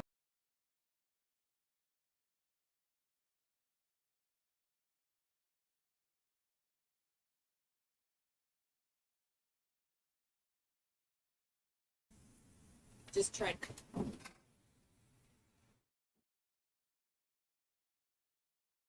All right, something's in the air today because we're losing shots. All right, it's Friday the 13th. So it is a farm that truly feeds the patients and feeds them healthy food. They write food prescriptions, in fact, and you and I will be taking home some gorgeous carrots today, so we're super excited. But Good Samaritan is like one of the example of many farms and gardens that really truly exist to make communities healthier through local food. Absolutely. So you buy a tree, it goes to help local farms like this. That's right. To help a really helps a good cause. Yeah. So typically we try to plant like up to 15 orchards, public orchards a year, using proceeds from the fruit tree sale as well as other funders who help make the program possible. But the trees you have here, I mean, they can grow 200 pounds of pears each. Figs. I mean, this is just one space, and this is happening all across our city. So I say get to know it. It's really cool. Yeah, this is amazing. This patch of ground, just I didn't even know this was here. So no, most people say that. They said, I don't even know about this, and that's what I encourage people. It's like, look in your neighborhood. There's community gardens. There's community orchards. I have a question. Foodwell is here to support them all. Sounds good. Oh yeah, go ahead, Tom. So I wanted to grow fruit trees in my yard. Like you always see, like the lemon tree or other citrus trees. Number one, I question whether they're viable in Georgia, or an apple tree even. They're sold outside like Whole Foods, Pike Nurseries, but I understand it's very difficult to grow any kind of fruit tree in Georgia based on the soil conditions, and it takes a lot of TLC. So am I wrong here, or is it easy to do, or something more difficult? Yep, we got a question here from Anchor Tom. So, fruit trees, are they hard to grow here? No, well, so there's certain varieties that are really easy. So I tell people, if you want to feel successful, plant a fig tree. There's some tougher trees. Like, I'm going to tell you, we're the peach state, but peach trees are notoriously a little more complicated. They need some pretty strategic pruning. We have some at the fruit tree sale, but you're going to have to, you know, learn a little bit more. But there's so many varieties you can just throw in the ground and they'll do great. Yeah, and you guys are going to have experts on hand that can help 100%. explain that to Yeah, people yeah, and we're tomorrow. going to send you home with some information to make you successful literally right out of the gate. I love that. Trees, there will also be berries as well. Berries, we have so many blueberries, raspberries, blackberries, goji berries. There's more berries than I know what to count. So. And those are really easy to plant too. But figs, I'm going to make note of that because I love figs, so a fig tree would do well. Great information. What a great resource. Foodwell Alliance. Make a note of that because it's a great resource. If you want to plant some kind of fruit-bearing tree in your yard, they're a great resource to tap into. Chris Rosenthal, Kate Connor, thanks, guys, for the info. I want to get back to Eric Perry. We're going to shift gears a little bit on a more serious note, all right? The family of this DeKalb County man who I talked about, who was suffocated to death by a police mental health unit, announced a lawsuit today, and our Eric Perry is following the latest on this suit and what the family is saying, Eric. Yeah, they allege, Tom, that he was handcuffed and pinned down for 8 minutes by one of the officers that responding. They say they responded to a mental health call in a crisis there. In a situation like this, they used their mobile crisis unit, so it had 2 officers and a social worker on scene. This family says one of those officers pinned down the 49-year-old for about 8 minutes, then placed him in the back of a patrol car for another 15 minutes, face down, and they say he died slowly, allegedly, to his death. Let's get you to some video here. These are some of the pictures provided by the family, and then at some point you will start seeing body camera released by the attorney. Today they announced a lawsuit against DeKalb County, but also it named those 3 individuals, those 2 DeKalb County police officers and that social worker who they say responded to that scene back in February of 2024. The name here, Arben Polisi, he's 49 years old. Again, the family claimed that he was having some sort of a mental health crisis. They called police in order to help. They did send out that mobile crisis unit, but they say instead of helping this situation, they escalated. You're going to hear from one of the attorneys there who spoke on the historic grounds of the courthouse here in DeKalb County, and then afterwards we'll explain a little bit about what happens next. Mr. Polisi died 2 years ago after his family called DeKalb County for help because Arben, who struggled with mental illness, did not want to go to his doctor's appointment. The social worker, upon arriving, decided almost immediately that Mr. Polisi should be involuntarily committed. And then out came handcuffs and the escalation began. The encounter culminated with Mr. Polisi being pinned to the floor underneath a 270-pound police officer for over 8 minutes. Over those 8 minutes, Mr. Polisi went from animated and yelling to not moving. By the time he was lifted from the ground, he was struggling to breathe. The officers could hear him gasping for air. They closed the door and left him there for 15 minutes, never checking on him, while they joked outside with each other about the struggle that had occurred inside and how much weight the officer had placed on Mr. Polisi's back. And while they joked, Mr. Polisi suffocated in the back seat of the patrol car. All right, back out here live there.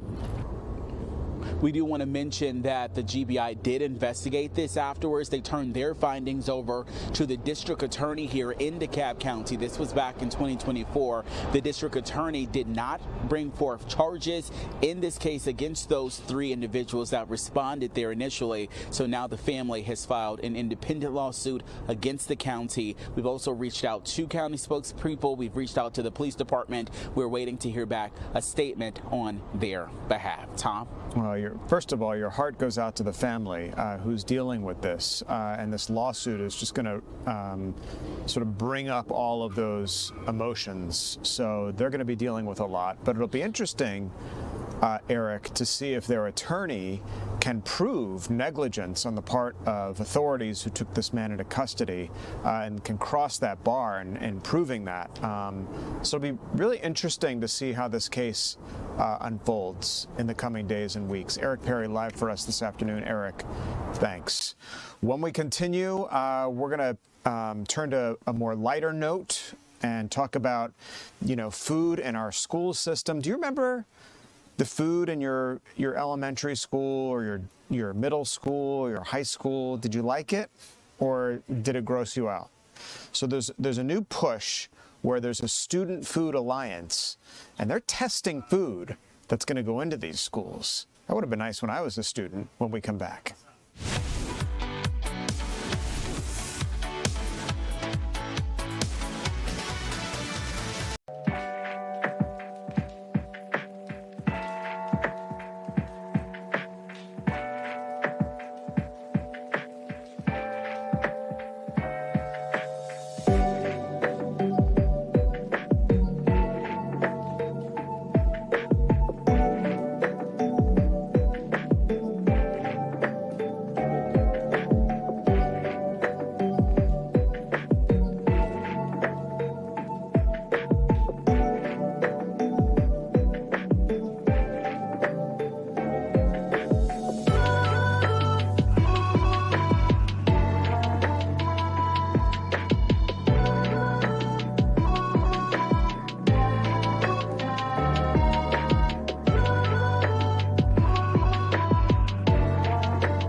Welcome back, everybody. So happy you're with us on this Friday afternoon on Valentine's Day Eve. I'm Tom Haynes, live in the Fox 5 Atlanta newsroom. If you live in the metro Atlanta area or in North Georgia and you're streaming with us this afternoon, we're glad you're here. It's going to be rainy this weekend. All right. We just talked to Greg Majeski, our meteorologist. He said that Saturday is going to kind of be iffy, passing clouds and increasing clouds as the day goes on. But then when we get into Sunday, the day after Valentine's Day, it's going to rain the entire day. So if you're making weekend plans and you need to be outside in your yard or going to get some fruit trees for your yard, Saturday is your day to do it because Sunday is going to be a washout. So just heads up on that. I want to turn now to the food being served in our schools. The Student Choice Food Challenge offered over 160 students the opportunity from across the area to taste and vote for potential new school meal recipes. And our Eli Jordan was there for this big experiment. Hey, I'm at the Fulton County Schools Administration building where they are doing the Student Choice Food Challenge. That's where 160 students have an opportunity to test out potential new meal recipes here for next year's menu. And it's a really cool way for people to get engaged, students to get engaged, and the guy who came up with all these recipes and having them checked out is Chef Reggie, which rhymes with veggie. Hey, Chef Reggie, how you doing? I am doing wonderful, wonderful, wonderful. So tell me, you came up with these recipes, and you're on the hot seat today, aren't you? Yes. Well, me and my team came up with the recipes. They're inspired by the students, inspired about what they see out in the industry, also what's trendy, and all those type of things like that. And so tell me, what kind of reaction have you got so far? What's it like to have so many people try all your food and judge it at once? Well, it can be a little nerve-wracking, but we've been having a lot of good responses from the children today. They've been enjoying everything. They're happy, excited to be a part of this. And so right now, this is feeling such amazement. And so this is the 8th annual. You've been doing this for 8 years. Yes, yes. How hard is it to find recipes and such a broad spectrum of kids? You got elementary school all the way up to high school kids. Well, I have a passion for food, so it can be a little difficult at times. But one thing about it is just staying true to what kids may want, and also trying to do things that may inspire them to think about different things. We also like to go out and look to see what they're doing in the industry to find out, hey, what's going to be trending, what the kids might even like. TikTok is one of my friends, and I like to look at recipes on there too. Gotcha. And also too, just because one group doesn't like a dish doesn't mean it's done. It's like, I guess, you said elementary school kids could like something no one else likes, but they'll see that on their menu, I guess, right? And one thing about it is having the different choices in the different grade levels. Like you said, elementary kids, they might not like our Moroccan chicken as much as the middle schools and high school. So we know that's not the target audience for them, or we might not put that on there on the menu for them. But for the middle and high school, that might we're definitely going to put that on the things that they want. And you got sushi this year for the first time? Sushi this year. And I'm going to talk to one student real quick, Chef. I'm going to talk to Kevin. Kevin, so I'm going to ask you to hold that and your microphone real quick. Yes, and so Kevin, this is your first time. You're a 10th grader. What do you think about this event, and what do you like so far? There's a whole bunch of people here. I love it. The instructors, they're pretty energetic. They're lively. Bring the energy up, right?